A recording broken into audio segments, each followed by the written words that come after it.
ሰውነት ላይ እግዚአብሔር ታምራትን ያደርጋል አላችሁ። እውነትም ምላጭ ሳያርፍ የአንድ ዓመት እጅግ ከባድ የሆነ ሕክምና በማድረግ የነርቭ ህመም ተወገደ። ማን የፈወሰ ብለህ ብትለኝ ጌታ እግዚአብሔር። ባል ከልጆች ከሚስት ጋር ልጆች በዚህ ስህተት ሰለባ ሆነሽ ታውቂ ነበር? አዎ በደንብ ሰውየው ጭራሽ አናውቀውም። በር አንኳክቶ እናቴን ነው የሚያውቃት እግዚአብሔር መርቶኝ ነው የመጣሁት ምናምን ብሎ መጣ። ከዛ በኋላ ነገረን፣ አስደነቀን፣ በቃ ተገረመን። ስለዚህ ያ ሰውዬ መጥቶ አባትሽ ይድናል ነው ብሎ ያለሽ? አባትሽ ይድናል ምን አለኛው? በዛ ሰዓት አሜን ነው ያልሽ አንቺ? ኦፍ ኮርስ። አስቀድሞ ግን እግዚአብሔር ጨለማ ሳይቶች ነበር ቤታችሁ ሲገባ። እንዴት የእግዚአብሔርን ህልም ትተሽ ለዛ ሰውዬ ቃል እንዴት አሜን አልሽ? እሱን እኮ ነው አላደግንም ማለት። ይሄ መጽሐፍ ቅዱስን እናውቃለን እንጂ የመናፍስትን አሰራር አናውቀውም። ቆይ መናፍስት አይደለም እዚህ ጋር ያለው መንገድ። እኔ እግዚአብሔር ሲፈውስ እንደዚህ ነው እንትን ያልኩት እና በኋላ ምን መሰለ እኔ እነሱ ላይ ዲፔንድ ማድረግ እኔ ያየሁት ህልም እግዚአብሔር የሱ ለምን ታድፈነፍኛለሽ?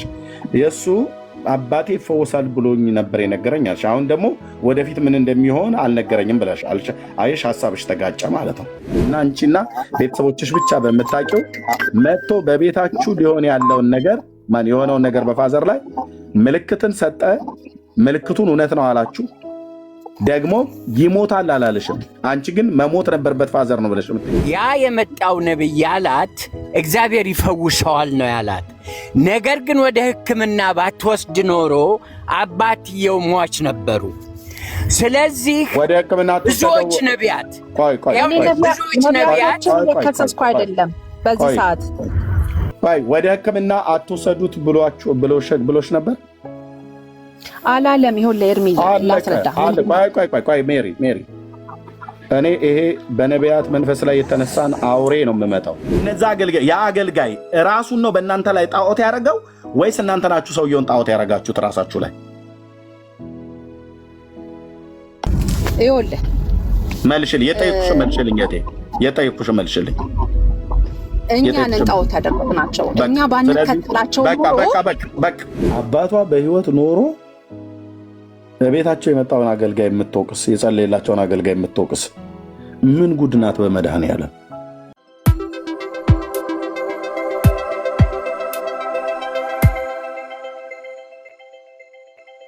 ማውራት የሚፈልግ ሰው ካለ ስለ ቤተክርስቲያን ይመለከተኛል፣ ቤተክርስቲያን የማን እንደሆነች አውቃለሁ፣ ቅዱስ ቃሉ በሚያስተምረኝ መሰረት ልመልስልህ የተዘጋጀው ነኝ፣ አንተም ደግሞ በዚሁ ባመጣው ጥያቄ ደግሞ አንተም እንድትጠይቅ ደግሞ መፍቀድ አለብህ ብሎ የሚል ሰው ካለ ኑና ጠይቁኝ። ቤተክርስቲያን ትሳሳታለች አትሳሳትም ብሎ የሚለው እናንተም እኔ መጠየቅ ትችላላችሁ፣ እኔም እናንተን እየጠየቅኩ አለው ማለት ነው። ስለዚህ እግዚአብሔር ይባረክ። እሺ ቤተክርስቲያን አትሳሳትም ብለው የሚሉ ሰዎች ብዙ ጊዜ ሶሻል ሚዲያ ላይ አንዳንድ ጊዜ ሲያወሩ ሰምታችሁ ሊሆን ይችላል። ተሳስታም አታውቅም። በምንም መንገድ ልትሳሳት በምድር ላይ የማትችል ተቋም ብትኖር ቤተክርስቲያን ናት ብለው ይላሉ። ወገኖች እኔ ለእናንተ ጥያቄውን እስኪ እዚሁ ላድርገውና ቤተክርስቲያን ትሳሳታለች ወይስ አትሳሳትም? እሺ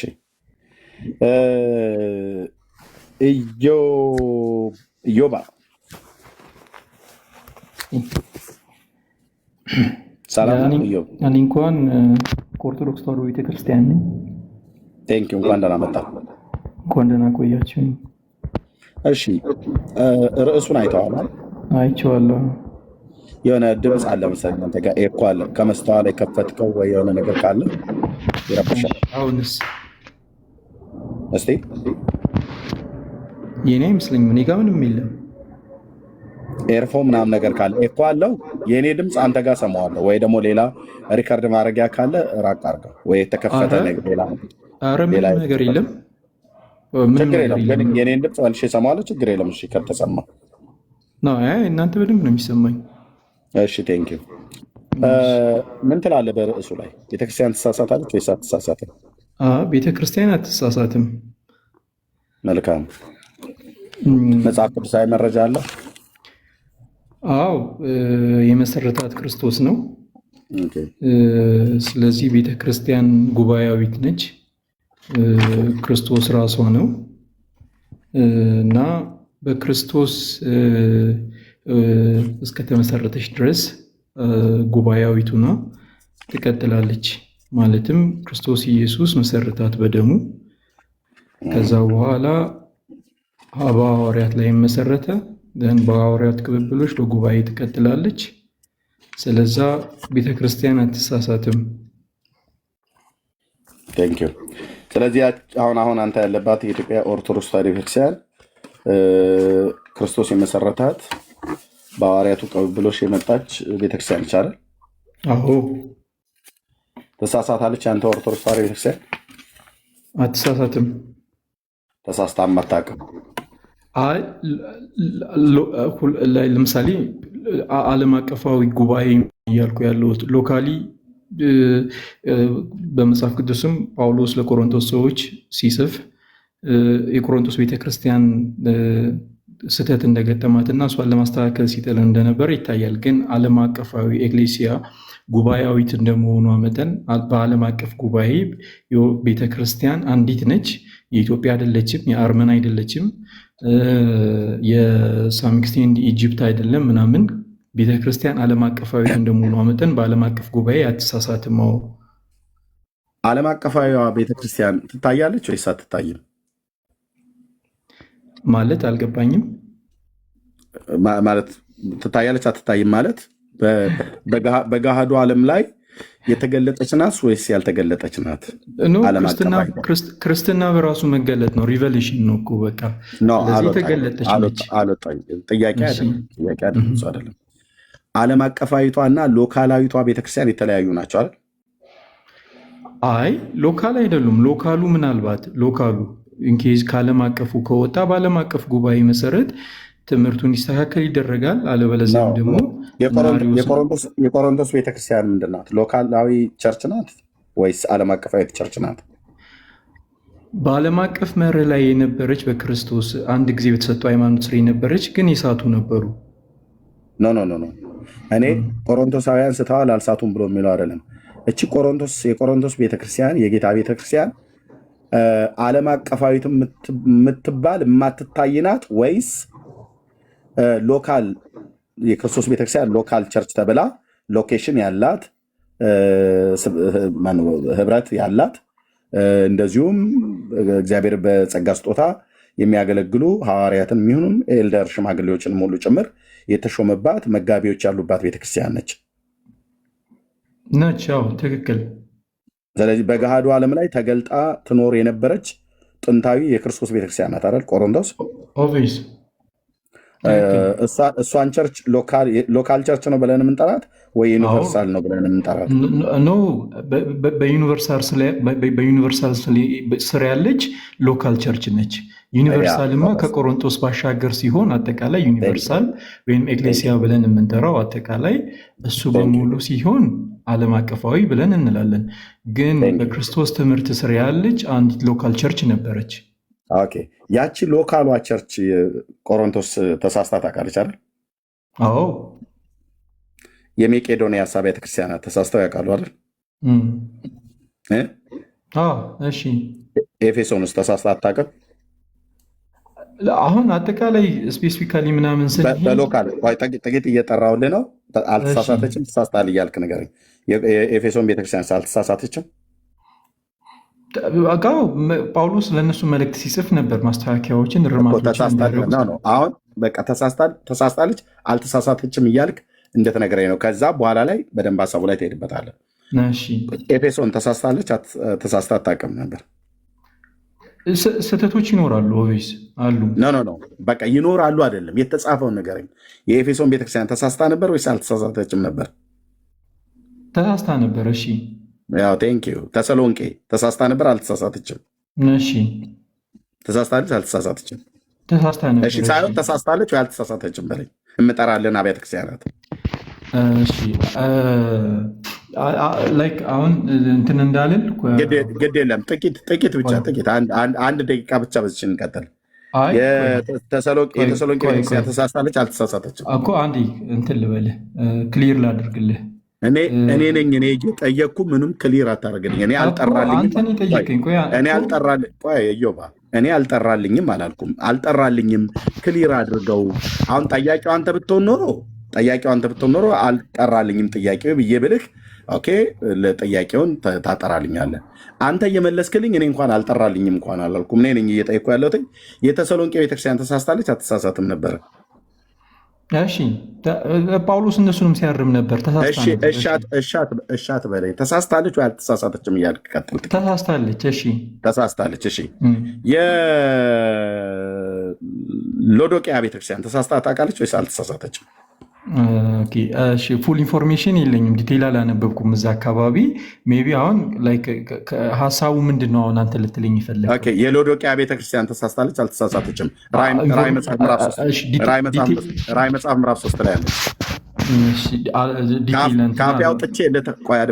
ካፌ አውጥቼ ልተፋ ነው የተባለችው ቤተክርስቲያን ናት። ተሳስታለች ወይስ አልተሳሳተችም እኮ? አሁን እሱ ላይ ኢንፎርሜሽን የለኝም ማለት ዲቴይል ምናምን ስለመሳሳተ ኢንፎርሜሽን የለኝም። እሱን ኢንፎርሜሽን በሌለኝ ነገር እንደዛ ነው እንደዚህ አይደለም። እሺ የቲያጥሮን ቤተክርስቲያን ተሳስታለች አልተሳሳተችም? እሱንም ኢንፎርሜሽን የለኝም። ራዕይ መጽሐፍ ምዕራፍ 2 ላይ ያሉት አብያተ ክርስቲያናት ናቸው። ከሰባቱ አብያተ ክርስቲያናት ውስጥ ነው ሁለቱን አሁን የጠራ ነው፣ ሶስቱን የጠራው ለኤፌሶን፣ ቲያጥሮና ሎዶቅያ ከሰባቱ አብያተ ክርስቲያናት በአሁኗ ቱርክ ውስጥ ያሉ ጥንታውያን የሆኑ የክርስቶስ ቀደምት አብያተ ክርስቲያናት ናቸው። እሺ ሰርዴስ ቤተክርስቲያን ተሳስታለች አልተሳሳተችም? እሱንም ኢንፎርሜሽን የለኝም። እሺ አሁን ሀሳብ ምንድን ነው ላይ ሀሳብ ማለት ኢንፎርሜሽን ኢንሴንስ ዲቴይል የተደመደመ ነገር እንደዚህ የለኝም። የኔን የግል ችግር የለውም። የቆሮንቶስ ግን ሀሳቡ አለ ነበር ታውቃለህ? የቆሮንቶስን መሳሳት ስላነበብኩት የኤፌሶንን ግን መሳሳት እውቀቱ የለህም። በዲቴይል ኢንፎርሜሽን እዛ ላይ እንትን አላልኩም። እሺ አሁን ምንድን ነው ላይ ስልህ ሀሳቡን እስኪ ግልጽ ነው ጥያቄ።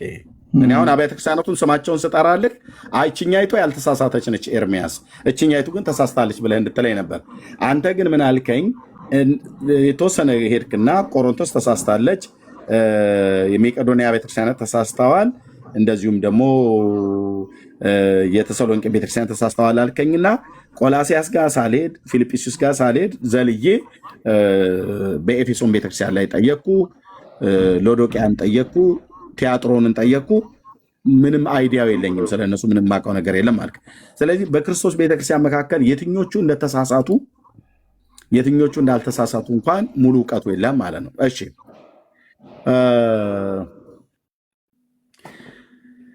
ከወዴት እንደወደቅ አስብ ንስሐ ግባ ተብሎ የተባለው ቤተክርስቲያን ታስታውሰዋለህ? የቀደመው ፍቅርህን ጥለሃል የተባለው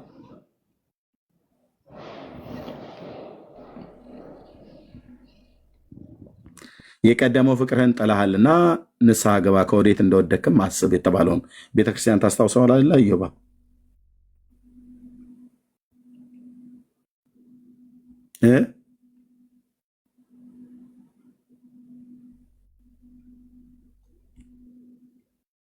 በራድ ወይም ትኩስ ስላደት ምን አልከኝ? ይቅርታ እዚህ ሰው እያወራው ነበረ። እሺ ላይቭ ላይ ከኔ ጋር ተቀምጠ እዛ ሰው ታወራለህ። እዚህ 300 ምናምን ሰው ተቀምጠው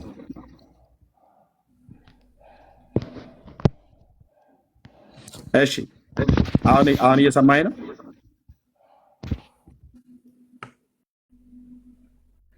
ኦኬ ከአቅሙ በላይ ሆነ ወጣ ማለት ነው።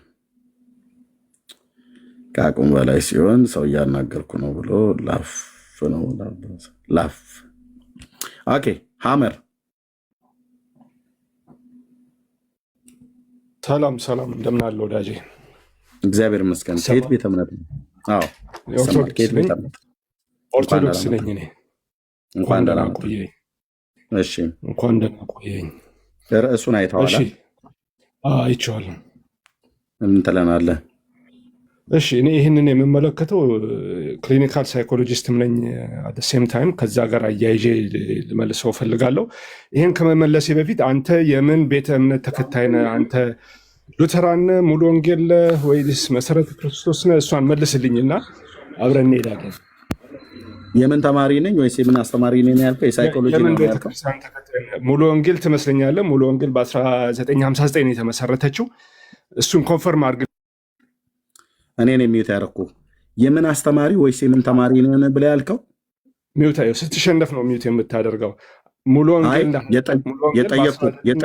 የተመሰረተችው 70 ዓመቷ ነው እና የታቦትን አመጣጥ ከዛ 59 ቦታ ቆራርጬ ያወረድኩ። አየኸው?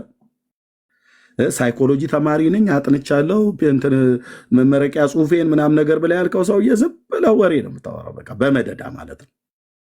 እድሜ የትልቅ ሰው ይመስላል። የተግባቦት ህግ አታውቅም።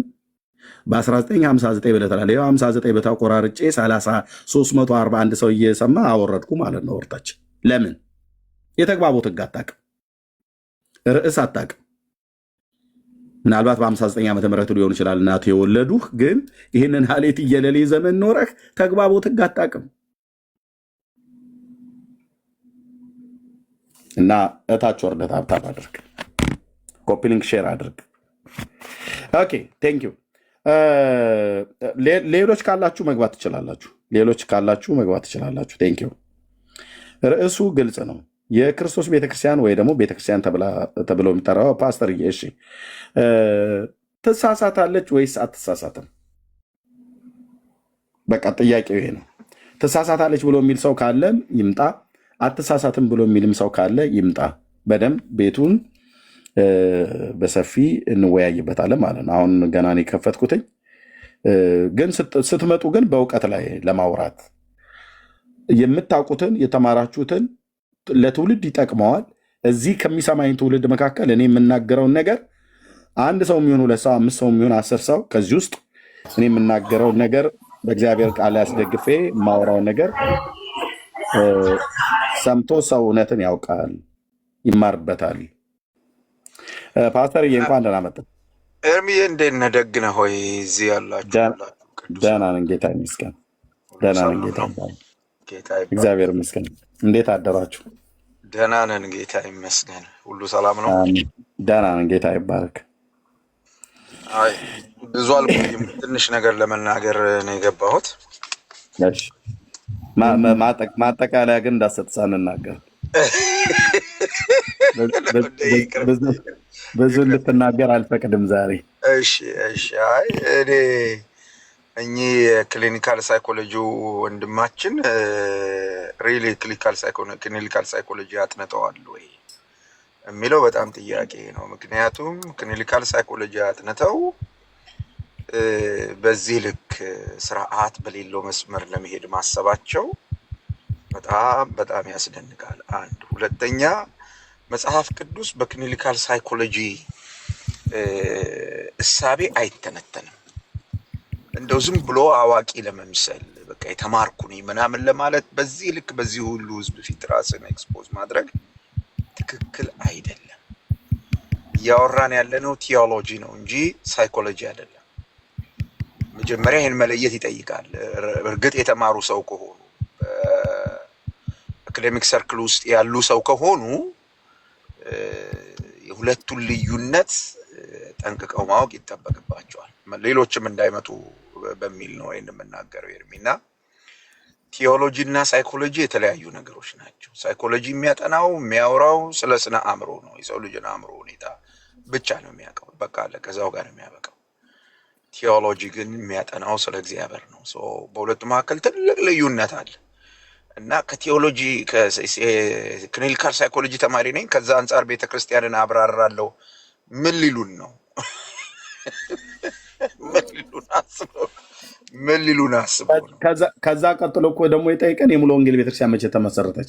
በ59 ዓመተ ምህረት ነው አለ። በ59 ዓመተ ምህረት መመስረቷን የሙሉ ወንጌል ቤተክርስቲያን ይህንንም ክፍል የሚያጠናው ታሪክ ነው፣ ሂስቶሪ እንጂ ቴዎሎጂ ማን ነው ሳይኮሎጂ አይደለም። በ59 ለመመስረቷ ሙሉ ወንጌል ኤቪደንሳቸው ምን ኤቪደንስ አለው? እሱን ሁሉ ነው እና ዝም ብሎ እዚህ መቀባጠር እኮ አይቻልም። እንጠይቃለን እኛ 59 ተመሰረተ ሲሉን ማስረጃ ዶክመንት እንጠይቃለን። ይሄ ቲክቶክ ላይ ሲሯሯጥ የሚሰሙትን አሉባልታ ይዞ መምጣት እዚህ እኮ አይቻልም። ምክንያቱም ሙሉ ወንጌል እንደተመሰረተች መቼ እንደተመሰረተች የምናውቅ ሰዎች ነን እዚህ ቁጭ ያልነው እና ዝም ብሎ ረብሻ መፍጠር ተገቢ አይመስለኝም። በቃ እንግዲህ እግድ ከተደረገብኝ እኔም ስራዬን ልስራ፣ ቀጥሉ። ምክንያቱም ምን ልታወራ እንደምትችል ስለማቅ በቤተክርስቲያን ጉዳይ ላይ ማለት ነው። ስለዚህ እስቲ አሉ አልተሳሳተችም፣ ተሳስታለችም፣ ትሳሳታለችም፣ አትሳሳትምም፣ ተሳስታም አታውቅም፣ ስህተትም አይነካትም ብለው የሚሉ ብዙ ሰዎች ስላሉ እስቲ ትንሽ ይቆየንና ዛሬ አንጨርሰው። እንደዚሁ ክፍት እንደሆነ ነው የሚዘጋው እንጂ መጽሐፍ ቅዱስ የሚያስተምረው እንዲህ ነው ብለን መልሱን አንሰጥም። ግን ክፍት ሆኖ ኦፕን ሆኖ ሰው እንዲነጋገርበት ነው ያለውን። እንደው ጥያቄው ከተነሳ አይቀር ኤርምዬ የቤተ ክርስቲያንን ኔቸሯንም ቢያስረዱን። እንደው ትሳሳታለች አትሳሳትም ብቻ ሳይሆን ተፈጥሮዋ ምንድን ነው? ይቺ ቤተ ክርስቲያን የምትባል ነገር ምንድናት? አሁን ሲወራ ነበር ቅድም ሎካል ምናምን እየተባለ እና ምን ማለት ነው ሎካል ሲባል ምን ማለት ነው? መጽሐፍ ቅዱስ ምንድን ነው የሚያወራው? እንደገና ደግሞ ግሎባሊም አለች ቤተክርስቲያን ሲባል ምን ማለት ነው? እሱ ነገር ግልጽ መሆን አለበት። እንደው ዝም ብሎ በጥራዝ ነጠቅ ጉባኤያዊ ናት ምናምን ናት፣ እኔ እሱ ብዙ አይገባኝም። ለማወቅ ከሆነ የቤተ ክርስቲያንን ተፈጥሮዋን መጀመሪያ ምንድን ነው የቤተ ክርስቲያን ተፈጥሮ መጽሐፍ ቅዱስ በሚለው አግባብ ልክ ሊያስረዱን ቢችሉ ጥሩ ነው። ከዛ በኋላ ነው ተፈጥሮዋን ስናቅ ትሳሳታለች አትሳሳትም የሚለው ግልጽ ነው የሚሆነው። አይ ቲንክ የቤተ ክርስቲያንን ተፈጥሮ ማወቅ የመጀመሪያው ይመስለኛልና እንደው በዛ ብትጀምረው ጥሩ ይሆናል ብዬ አስባለሁ ውይይቱን። ቴንኪዩ። እሺ ፓስተርዬ ቴንኪዩ። አይ ዛሬ ብዙም ጊዜ አልወስድም። አሁን 1 ሰዓት ያህል ወስጃለሁ። ከዚህ በኋላ ምናልባት 1 ሰዓት ያህል ነው የምቀመጠው። ምክንያቱም ዛሬ ረቡዕ ነው፣ ምሽት 2 ሰዓት ላይ የገላትያ መጽሐፍ ትምህርት ስላለን ትንሽ ተኛለሁኝ። አሁንም ትንሽ እንትን ስላልኩ ነው ነቃ ስል ነው እንትን ያልኩትኝ። ግን በዚህ ሀሳብ ላይ ቤተክርስቲያን ማናት እናም ደግሞ ብዙ ከዚህ ጋር ተገናኝተው አሁን ፓስተር የሚያለው አንስተን የምንጠያይቅበት የምንማማርበት ነው የሚሆነው።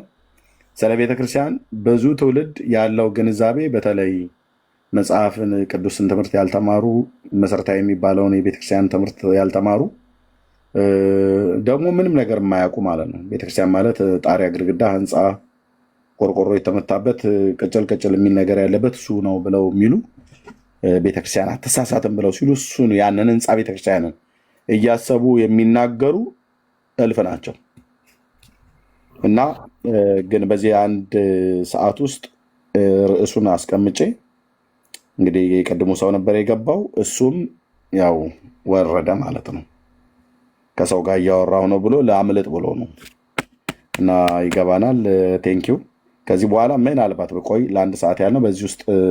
በዚህ 1 ሰዓት ውስጥ ገብቶ ቤተክርስቲያን ትሳሳታለች፣ ተሳስታም ታውቃለች፣ አልተሳሳተችም፣ ልትሳሳትም አትችልም ብሎ የሚል ሰው ካለ የእግዚአብሔርን ቃል መሰረት አድርጎ እንዲነግረን ቢመጣ ደስ ይለናል። እናንተም ትጠይቁናላችሁ፣ እኛም ደግሞ እንደጠየቃችሁን መመለስ አለብን። እና እኛም ስንጠይቃችሁ እንደጠየቅናችሁ እንድትመልሱልን ፈቃደኛ የሆናችሁ ሰዎች ካላችሁ ነው ለማለት ወዳለሁ። እህቴ አሰፋሽ እንዴት ነሽ? ስልክሽን አይቼ ነበር እዚህና ይቅርታ ሳላንሳሽ ላይቭ ላይ ስለነበርኩ። ሰላም ይብዛ። እግዚአብሔር አምላክ የተመሰገነ ይሁን። አጋጣሚ ነው ነክቼ ነው ወደ ላይ የወጣሁት፣ አላወቅኩም እንዴት እንደወጣሁ። የተመሰገነ ይሁን። ግን ያው ፈልጌ ያለሁ ደውይልኝ።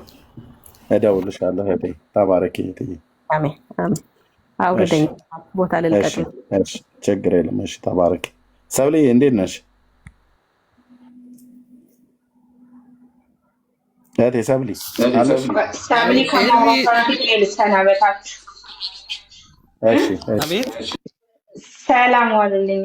እርሜ መልካም ቀን። ተባረክ። የአስራ ላይ ስለሆንኩ ስላልተመቸኝ ነው፣ ግን እሰማለሁ አለው ከታች። ቴንክ ዩ ሪታይ ተባረኪ። አሜን። ግሪክ ስንመጣ በደንብ ታስጎበኝናለሽ። ኧረ ምንም ችግር የለም፣ ደስ ይለናል። የት ነው? በሰላም አቴና ነው አይደለሽ ወይስ የት ነው? አዎ አቴንስ። አቴንስ ያ ቴንክ ዩ ሪታይ ተባረኪ። ጸጋ ይባርክ። አሜን አሜን። እሺ ሰብልዬ። አቤት ኤርሚዬ፣ እንዴት ናችሁ? ፓስተርዬ እንዴት ናችሁ? እኔ ትሳሳታለች ነው የምለው። ይሰማል? ትሳሳታለች ነው የሚለው። ምክንያቱም ቤተክርስቲያን ማለት እኛ ነን፣ የመንፈስ ቅዱስ ማደሪያዎቹ እኛ ስለሆንን ህንፃው ሳይሆን በክርስቶስ ሆነው የዳኑት ስብስብ ነው እኔ ቤተክርስቲያን ብዬ ማምነው። እና ጌታ ንቁ ይላል። ንቁ ካለን አለመንቃት ስላለ መንቃት እንዳለብን ማለት ነው እንግዲህ። ምክንያቱም አለመንቃት አለ፣ መሳሳት ወይም መዘናጋት ስላለ ማለት ነው። ንስሐ ግቢ ይላል። ንስሐ ግቢ ካለ ስለምንስት ነው ማለት ነው፣ ስለምናጠፋ። ከስብስቦቹ አንዱ ወይም አመራር ሊሆን ይችላል፣ ከላይ እስከታች ልንሳሳት ስለምንችል በቶሎ እመጣለሁ፣ ማንም አክሊል እንዳይወስድብህ ያለህን አጽንተህ ያዝ ይላል። ያለንን አጽንተን መያዝ አለብን ማለት ነው። ካልያዝን ግን ተሳሳትን ማለት ነው፣ ሳትን ማለት ነው። አጽንተን ማንስ ከሆነ እስከ መጨረሻው የሚጸና ግን ይድናል ይላል። እስከ መጨረሻው አለመጽናትም አለ ማለት ነው። በተቃራኒው እስከ መጨረሻው አለመጽናት ስላለ ነው። እስከ መጨረሻው የሚጸና ግን እሱ ይድናል። እንደገና ደግሞ የእግዚአብሔር ቤተ መቅደስ ናችሁ ስለሚል ህንፃው ሳይሆን ማደሪያዎቹ እኛ ስለሆንን አንደኛ ቆሮንቶስ 3:16 ላይ ስለዚህ ማደሪያዎቹ ስለሆንን እኛንን ዋናው ሰዎች ስለሆንን ልንሳሳት እንችላለን። ቤተ ክርስቲያን ማለት ህንፃው አይደለም፣ በፍጹም ህንፃውና እግዚአብሔር አይገናኙም። ይሄ እኛ መሰባሰቢያ ነው። ድንኳን ውስጥ ብንሆን፣ መሬት ላይ ብንሆን፣ ፎቅ ላይ ብንሆን፣ ታች ላይ ብንሆን እግዚአብሔር ከህንፃው ጋር ሳይሆን ግንኙነቱ ሁሉ ከሰው ልጆች ጋር ነው። ስለዚህ ማደሪያዎቹ እኛ ስለሆንን ቤተክርስቲያን ትሳሳታለች፣ ግን ያው ተጽፎላታል። ስትነቃ ትመልሳለች፣ ስታውቅ ትመልሳለች። የሚገባኝ እኔ እንደምትሳሳት ነው። ራእይ ላይ ብዙ ቦታም ተጽፏል። ስለዚህ ቤተክርስቲያን ትሳሳታለች። ይህን እምነት ይህ ነው። ቴንኪው። የተናገርሽው ትክክል ነው። ትክክል አይደለም ብዬ አልልም እኔ አሁን፣ ምክንያቱም ይህንን ሀሳብ የሚቃወም ሰው ካለ ሊመጣ ስለሚገባ ማለት ነው። ኦኬ እሺ፣ ቴንኪው ቢኒያ ወንድምነት። ከዛ ወደ ሜሪ ሄደ ወይ ኤርሚ? እሺ ብሬክ ዳውን ላድርገው ልተንት ነው ወይስ? አይ ትንተና የለም የገባህበት የገቡት ይናገራሉ። ያ ቤተክርስቲያን ከርዕሱ ትሳሳታለች ወይስ አትሳሳትም የሚለው ነገር ያው በአጭሩ ትሳሳታለች የሚል ሀሳብ ለሆነ የሚይዘው ወይም ትሳሳታለች ብዬ ነው የምለው። ለምን ትሳሳታለች ቤተክርስቲያን የሚለው ሌላ ጥያቄ ሊሆን ይችላል። አዎ ትሳሳታለች።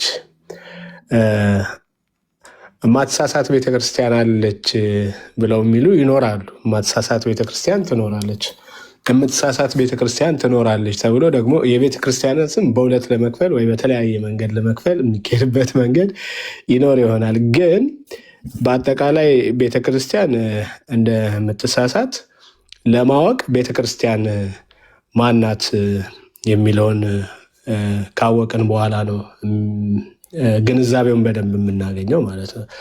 እዚህ ቤተክርስቲያን ሲባል ማደሪያ እንደሆነ ቅድም ተናግረዋል፣ ወንድሞቼም ሌሎችም ተናግረውታል።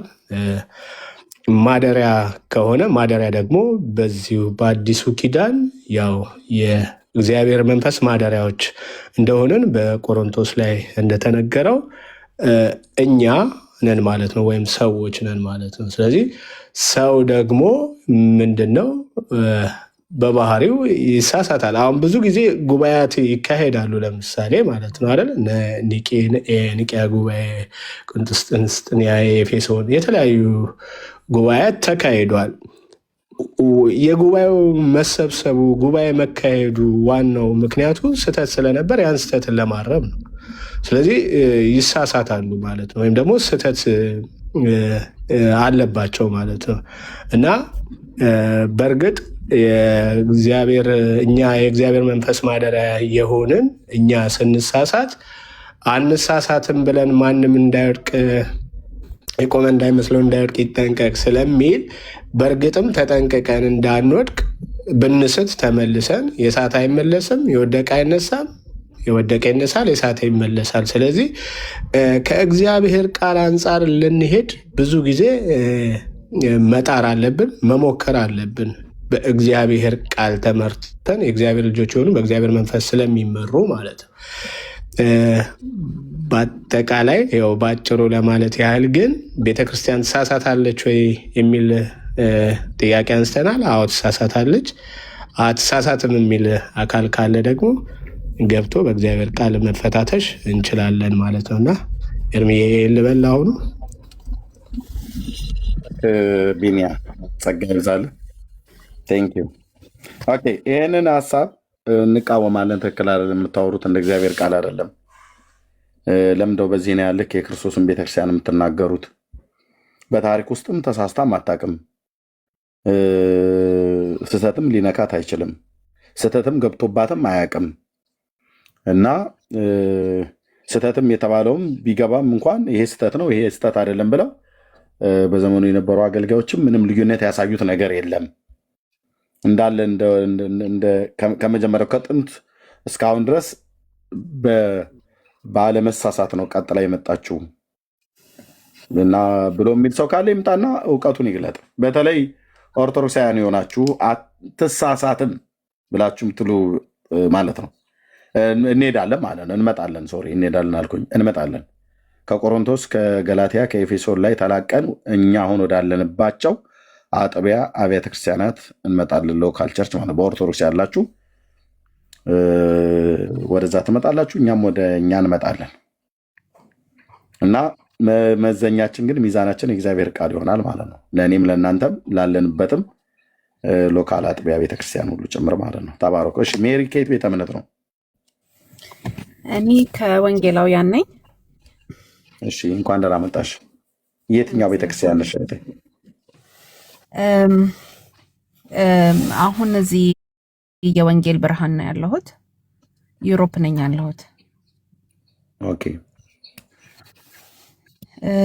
እና እኔ ቤተክርስቲያን እንግዲህ የመጽሐፍ ቅዱስ እንደሚናገረው በመጀመሪያ ደረጃ እግዚአብሔር ይባርካችሁ ልላችሁ ወዳለሁ። ለመጀመሪያ ጊዜ ነው እዚህ ስገባ፣ ይቅርታ፣ የመጀመሪያ ጊዜ ነው እዚህ ስገባ እና ስራችሁን በጣም አደንቃለሁ፣ እከተላችኋለሁ። እግዚአብሔር ይባርካችሁ። ወደ አርስታችን ስንመለስ መጽሐፍ ቅዱስ እንደሚለው ቤተክርስቲያኔን በጴጥሮስ ላይ በግሪከኛው ማለት ድንጋይ ማለት ነው አይደለ? ጴጥሮስ ማለት በዚህ ድንጋይ ላይ እሰራለሁ የገሃነምም ደጆች አይቋቋሟትም ይላልና የማይቋቋማት ቤተክርስቲያን እንዳለችው ኢየሱስ ክርስቶስ ይናገራል። እና የገሃነም ደጆች ደግሞ ያው የሙታን መናፍስቶች አሰራር፣ ሙታንን የሚጠሩ ሰዎች ለምሳሌ አሁን እኔ እንደምረዳው ማለት ነው የሞቱት ቅዱሳንን እነ ጊዮርጊስን እነ ማርያምን ቅዱሳንን እየጠሩ በእነሱ ስም የሚመጣ አጋንንት በኢትዮጵያ ላይ በግሪክ ላይ ብዙ ጥፋት እያጠፉ ያሉ ነው ብዬ ነው የማስበው። እና የሙታን መንፈስ የሚለው እነሱን ነው ብዬ ነው ማምነው። የገሃነም ኃይላት ቤተክርስቲያንን አይቋቋማትም ይላልና ያ ነው ሙታን የሚጠራ መንፈስ ነው። የትም ብንሄድ የትም ቦታ ጠንቋዮች ጋርም ብንሄድ የውሸት ነቢያቶችም ጋር ብንሄድ ማንን ነው የሚጠሩት? የሞቱትን አባቶቻችን አያቶቻችንን አርገው ነው። በዛ መሰረት ከነሱ ጋራ ከአጋንንት ጋራ በመገናኘት እነሱን በመጥራት ስለኛ ኢንፎርሜሽን ለሚያውቁ የሚችሉት ማለት ነው። እና ብዙ ጊዜ ቤተክርስቲያን ውስጥ ሐሰተኛ ነቢያትም የሚሰሩት በዚህ አይነት አሰራር ነው። የሞቱትን ዘመዶቻችንና አያቶቻችንን በመጥራት አጋንንትን በመጥራት ማለት ነው። እና ያ ነው ቤተክርስቲያንን እየነቀነቃት ያለው ታላላቅ ተአምራትም እያለ የሚደረገውም ሰውንም የሚያስደንቅ ግን ምንም ለውጥ የለም። ለውጥ ማለት እግዚአብሔር ወደሚፈልግ እግዚአብሔር ወደ ማወቅ አያስኬድም፣ አይደርስም። በቃ ሰው ወዴት ማምለክ ይሄዳል? ወደ ተሳሳቱ ነቢያቶች ወደ ማምለክ፣ አገልጋዮች ወደ ማምለክ፣ እግዚአብሔር ጋር መጣበቅ ትቶ ስቶ አገልጋዮችን ማምለክ ይጀምራል። እና ግን ኢየሱስ ተስፋ የሰጠን ተስፋ አለ። እሷም ደግሞ አይቋቋማትም የሚል በዚህ ውስጥም ሁሉ ብናልፍ የማይቋቋማትም ቤተክርስቲያን እግዚአብሔር ሰርቷል። ኢየሱስ አለው ብዬ አምናለሁ። እና ምናልፍበት ነገር ይኖራል፣ ግን እግዚአብሔር በዚህ ሁሉ ውስጥ ያስወጣናል። ራእይ ላይ ግን የሚናገረው በተቋም ደረጃ ሐሰተኛ ነቢያት ሐዋርያት ነን የሚሉ መርምረህ ሐሰተኞች ሆነ እንዳገኛቸው አውቃለሁ ታግሰህማል እያለ በተቋም ደረጃ ሐሰተኞች እንደሚኖሩ ይናገራል ራእይ 2 ላይ። ነገር ግን ምን ማድረግ አለብህ? መቃወም አለብህ። በቃ ይሄ ነው ስራችን፣ መቃወም። ሐሰተኛ ነቢያቶች አሉ፣ የውሸት አስተማሪዎች አሉ፣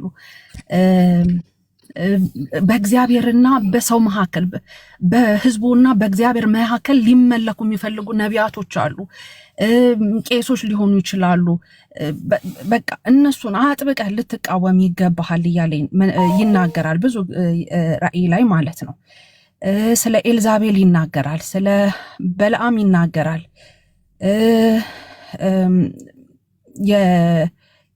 እናንተ እንግዲህ ታውቁታላችሁ፣ እኔ ብዙ ወደዛ ልገባ አልፈልግም። ግን ብዙ በተቋም ደረጃ በነቢያት በሐዋርያት አይሁድነን ሳይሉ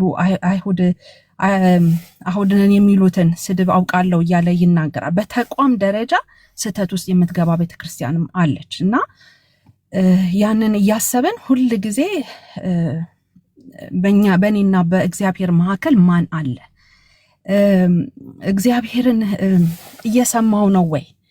እግዚአብሔር እንዴት ግን ቆይ አሁን ባልሽ መሰረት እንዴት ግን ወደ እነዚህ አብያተ ክርስቲያናት የስተት ትምህርት፣ ሐሰተኞች ነቢያት፣ ሐሰተኞች ሐዋርያት፣ አጋንንታዊ ትምህርት፣ አጋንንታዊ ልምምድ፣ የሙታን መንፈስም የሚጠሩ የሚሆኑ የፈለጉትን መንፈስ ይጥሩ እንዴት ሊገቡ ቻሉ? እንግዲህ የእግዚአብሔር መንፈስ እኔ እንግዲህ ከኤክስፒሪየንስ ከሳየው ኤክስፒሪየንስ ዋይዝ አንድ ሰውን ለማሳሳት ሲፈልጉ እነዚህ ሰዎች አንደኛ ነገር ጣዖት አምልኮ ነው አይደለ? ቤተሰቦቻችን ጣዖት ያመልካሉ ብዬ አምናለሁ። ያመልኩ ነበረ፣ ጠንቋይ ቤት ይሄዱ ነበረ፣ እንደዚህ ማርያም ገብርኤል እያሉ ያመልኩ ነበረ። እና ያ እነሱን አይደለም ያልኩት። እነዚህ ሐሰተኛ ነቢያትና ሐሰተኛ ሐዋርያት እንዴት ወደ ክርስቶስ ቤተክርስቲያን ገቡ? እንግዲህ ቤተክርስቲያን እኛ ነን ካልን አይደለ? እኛ ነን አይደለም እንሳሳተው ማለት ነው። እነሱን ወደ ማምለክ ወደ ቤተክርስቲያን የሚገቡት እኮ በእያንዳንዱ ሰው ህይወት ሲገቡ በር ይከፈታል። አሁን እኔ በቤተክርስቲያን ሽማግሌ ብሆን እኔን ካጠመዱኝ እናቴን ካጠመዷት በር ይከፈታል። ወደዛ ቤተክርስቲያን ውስጥ ለመግባት ለማገልገል ይከፈትላቸዋል። ለምን? እኔ ህዝቡ ያምነኛል። እና በዛ እኔን ሲያጠምዱኝ በአንድ ጊዜ አይደለም ያጠምዱኝ። 10 ዓመት በፊት እናቴን ሲያጠምዷት 10 ዓመት 20 ዓመት በፊት ነው ፕሮግራም የሚያደርጉት። ቀስ በቀስ ያንን ሰው በተለያየ ድንቅና ታምራት ነው የሚያጠምዱት። ከዛ በኋላ አንተ እግዚአብሔር መስማት ትተህ ያንን ሰው መስማት ትጀምራለህ። እስቲ ያ ሰው ይጸልይልኝ፣ ያ ሰው እኮ ሲጸልይ ቶሎ እግዚአብሔር ይመልሳል የሚል ነገር ይመጣል። እና እግዚአብሔር እንደማይሰማ ነገር ያደርግና በጣም ረቂቅ ነው እንትናቸው። በመንፈስ ካልሆነ ሰው እንደዚህ በቀላሉ ብዬ አስባለሁ። እና ለብዙ ዓመታት ስራ ነው የሚሰሩት። ስለዚህ እንደዚህ ብለው የሚሉ ስላሉ እነዚህን አገልጋዮች የነቢያትን አገልግሎት መቀበል የለብንም ነው ብለሽ የምትይው? አይደለም ነቢያቶች አሉ እግዚአብሔር የሚሰራባቸው አሉ ግን እነዚህ ነቢያቶች አሉ አሁን አንድ ጊዜ እግዚአብሔር ሰራባቸውና ከዛ በኋላ እኔን ስማኝ እኔን አድምጠኝ እኔን ተከተለኝ እኔ ካልጸለይኩልህ በቃ ሁሉ ነገርህን ለኔ ንገረኝ ቢዝነስ ፕላንህን ለኔ ንገረኝ ምንድነው የምትማረው ለእሱ እኔ ሳልጸልይልህ ትራቭል አታረግም በቃ በእግዚአብሔርና በአንተ መካከል ይገባሉ እንደዚህ ሐሰተኛ ነቢያቶች ማለት ነው እና ያ ነው ሐሰት እግዚአብሔርን ትተ በቃ ያ ሰው ይጸልይልኝ ማለት ያ ሰው እንትና ይጸልይልኝ ፓስተር ይጸልይልኝ ያ ነው ለኔ ሐሰት በቃ ያ ሰው እንደዛ ማለት ከጀመረ እግዚአብሔር ማዳመጥ ካላወቀ በቃ ተሳስቷል ደግሞ ያንን ለመረዳት በቃ 20 ዓመትም ሊፈጅ ይችላል ግማሹ ላይ ረዳ ይችላል በጣም ስህተት መንፈስ በጣም ከባድ ነው 30 ዓመት ሊፈጅ ይችላል እድሜ ካለቀ በኋላ ድንገት ሊነጋ ይችላል እግዚአብሔር ካረዳ በስተቀር ስህተት በጣም ከባድ ነው እህት ከእህት ጋር ያጣላል ባል ከልጆች ከሚስት ጋር ልጆች አንቺ በዚህ ስህተት ሰለባ ሆነሽ ታውቂ ነበር አዎ በደንብ ሰለባ ሆናለሁ ለምን ሰለባ ሆንሽ እኛ ጋር እንግዲህ ቤት ውስጥ ሲመጡ አባቴ ታመመ ልቡን አመመውና በዛ ሰበብ ነው እኛ በጣም ነቢያቶችን በድሮ ዘመን እንደዚህ እንዳሁን አላቸው ክብር አልነበራቸውም በቤታችን ውስጥና እንትን አንሰጣቸውም ነበረ እግዚአብሔር አንዴ ትንቢት ተናገሩ አለቀ እንጂ ይሄ ተንደገና ጸልዩልኝ አልነበረምና አባቴ ከታመመ በኋላ ነው ገብተው ይሄ አየሽ ህልም ምናምን ለካስ ህልምም ገና ሳይመጡ ቅንብር አለ መናፍስት አሰራር ስለሆነ የኛው የራሳችን የዘር መንፈስ ማለት ነው የሙታን መንፈስ መርገም ስላለ ያቀነባብረዋል መናፍስቱ ማለት ነው የመናፍስቱ ዓለም እና እነሱም ላይሆኑ ይችላሉ መንፈሱ ግን አንተን ሊያሳስት ሲፈልግ የአባቶቻችን የአያቶቻችን መናፍስት ሊያሳስት ሲፈልግ ያቀነባብረዋል ከእግዚአብሔር ሊለየን ሲፈልግ ማለት ነውና ህልም አይተሻል ምናምን አዎ ህልም አይቻለሁ አዎ እውነትም ህልም አይቼ ነበር እና ያንን ሁሉ በቃ ይነግሩሃል ከዛ በኋላ አባትሽ በቃ ይድናል ምናምን አለ አባቴ አልዳንም ግን በፎርስ በእንትን ነው በህክምና ኦፕሬሽን ወስጀው ኦፕሬሽን ተደርጎ ታከመ ተፈወሰ ደና ሆነ ምን አይነት ህልም ነበር አንቺ ያለምሽው የሆነ ጨለማ ነገር ቤታችን ሲገባ እና ወደ ኢትዮጵያ ከመሄዴ በፊት ነግሬያቸው ነበርና እንደዛ አየሁኝ ከዛም በኋላ ሳምንት ሳይሞላ አባቴ ታመመ ኦኬ ያንን ጨለማ ሜሪ ያ ጨለማ የሚመስለውን ነገር ያሳየሽ የቤተሰቦችሽ ውስጥ የሚሰራ የሙታን መንፈስ ነው ወይስ ማን ነው ያንን ጨለማ የሚመስል ነገር ያሳየሽ ምን መሰለ ዲፔንደንስ አመጣ ያ ነገር ዲፔንደንስ አመጣ ያንን እነሱ ላይ እግዚአብሔር ያንን ህልም በመጀመሪያ ማን ያሳየሽ እንግዲህ እኔ ማስበው ከዛን ነው የጀመረው ነቢያቶችን የመከተል ነገር የጀመረው አንቺ ያንን ህልም ያሳየሽ ላንቺ ማን ነው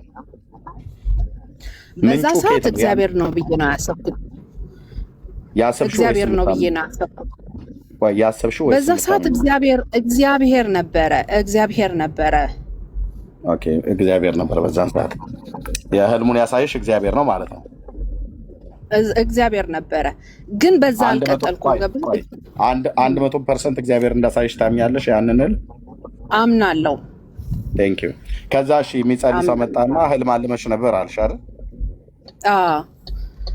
ህልም አልመሽ ነበር አለ እሺ ምን መለሽለት ከዛ በኋላ እውነት ነው ሰውየው ጭራሽ አናውቀውም በር አንኳክቶ እናቴን ነው የሚያውቃት እግዚአብሔር መርቶኝ ነው የመጣሁት ምናምን ብሎ መጣ ከዛ በኋላ ነገረን አስደነቀን በቃ ተገረመ።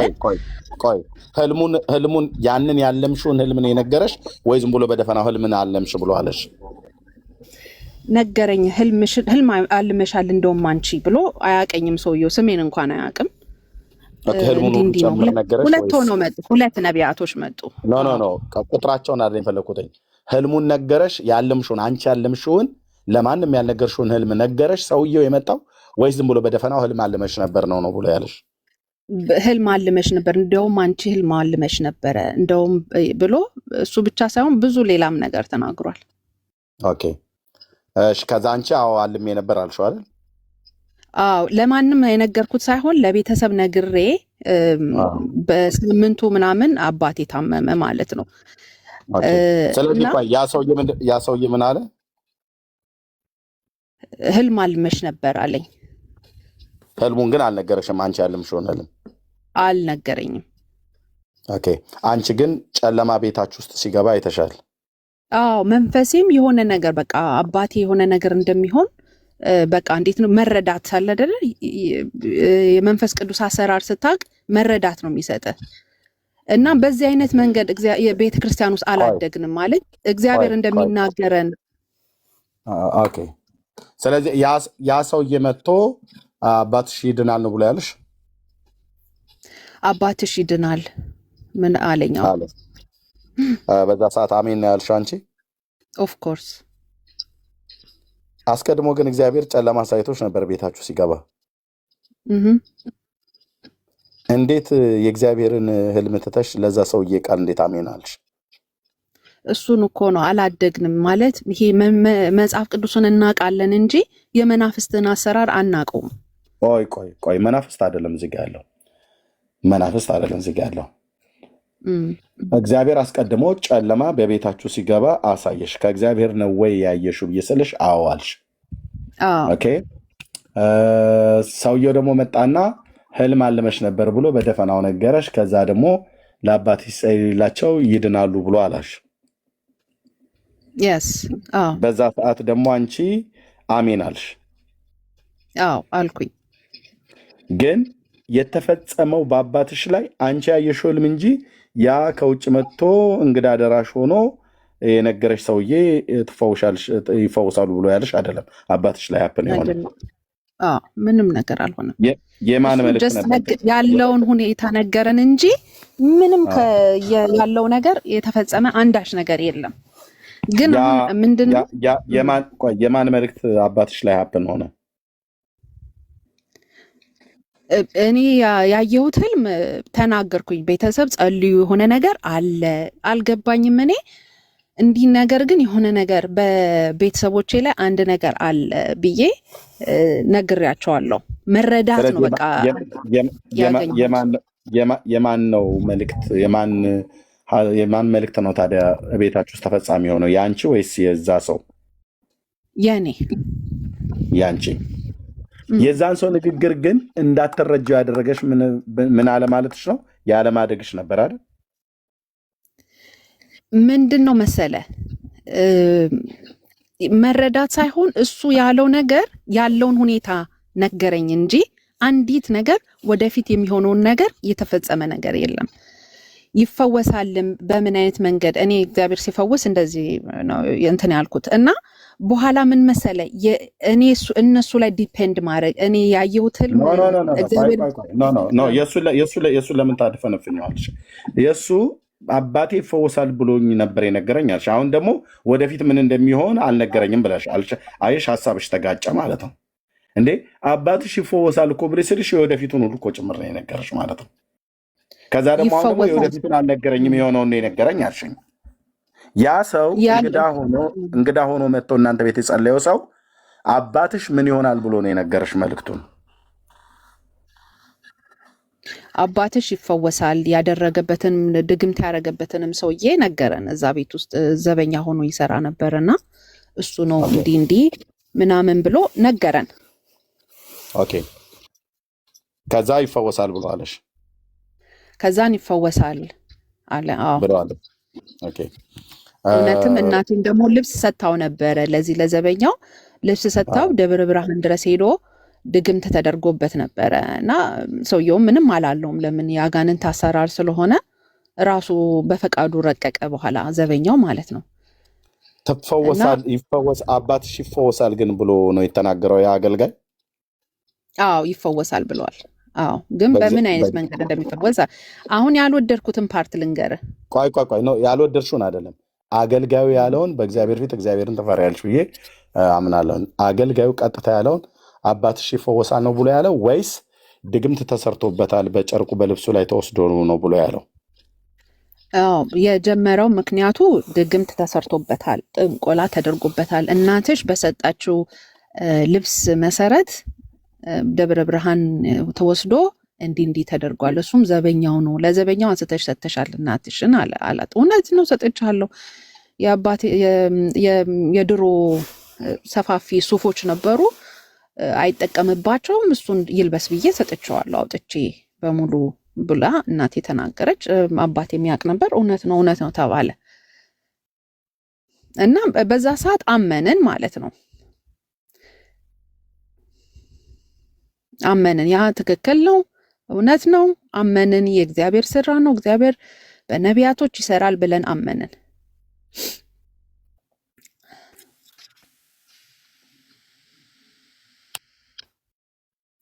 አሁን ወንድም ድምጽ አይሰማም?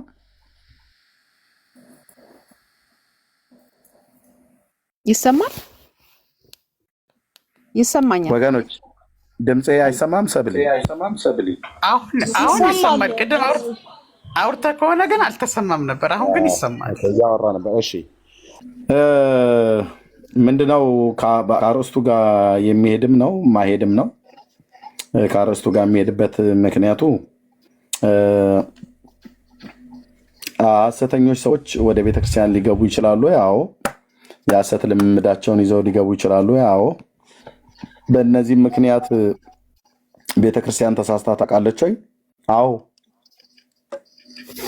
ተሳስታ ታውቃለች። በክርስቶስ ቤተክርስቲያን ታሪክ ውስጥ ራሱ የቲያጥሮን ቤተክርስቲያን ተሳስታ ታውቃለች በሐሰተኛ ነቢያት ልምምድ። የኤፌሶን ቤተክርስቲያን በሐሰተኞች ሐዋርያት ባትሳሳትም መልካም ነገር እንዳደረገች የእግዚአብሔር ልጅ ኢየሱስ እንደመሰከረላት ሐሰተኞች መሆናቸውን መርምረው እንዳወቁት ሁሉ ደግሞ ቲያጥሮን ደግሞ በሐሰተኛ ነቢያት ደግሞ እንደዚሁ ሳይመረምሩ ሐሰተኛ ነቢያቷን ተቀብለው ነብይ ነኝ ብላ ምትለዋል ተሳስታለች ማለት ነው። ኤኒዌይ ስለዚህ እህታችን ቅድም ምንድነው ያልሽው? የአለማደጋችን ችግር ነው አልሽ።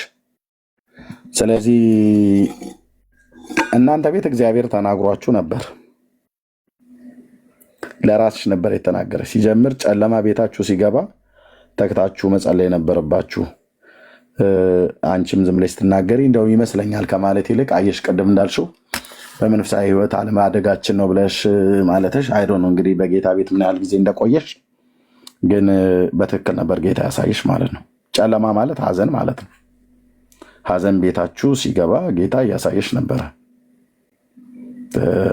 እና ተክቶ መጸለይ ነበረባችሁ። ባለመጸለያችሁ ምክንያት እንግዲህ ያ ነገር ሀፕን ሆኗል ማለት ነው። ግን ያ አገልጋይ የተባለው መጥቶ ምልክቱን ነገራችሁ እና አዎ አላችሁ። ፋዘርም አዎ አሉ፣ ማዘርም ትክክል ነው አሉ፣ ዘበኛውም ትክክል ነው አሉ፣ አንቺም ልክ ነው አልሽ። ኦኬ አሁን ያንን አገልጋይ አሁን እኔ ስላላገኘሁት አንቺ የነገርሽኝን ይሄ አገልጋይ ሐሰተኛ ነው ብዬ አልልሽም። ለምን?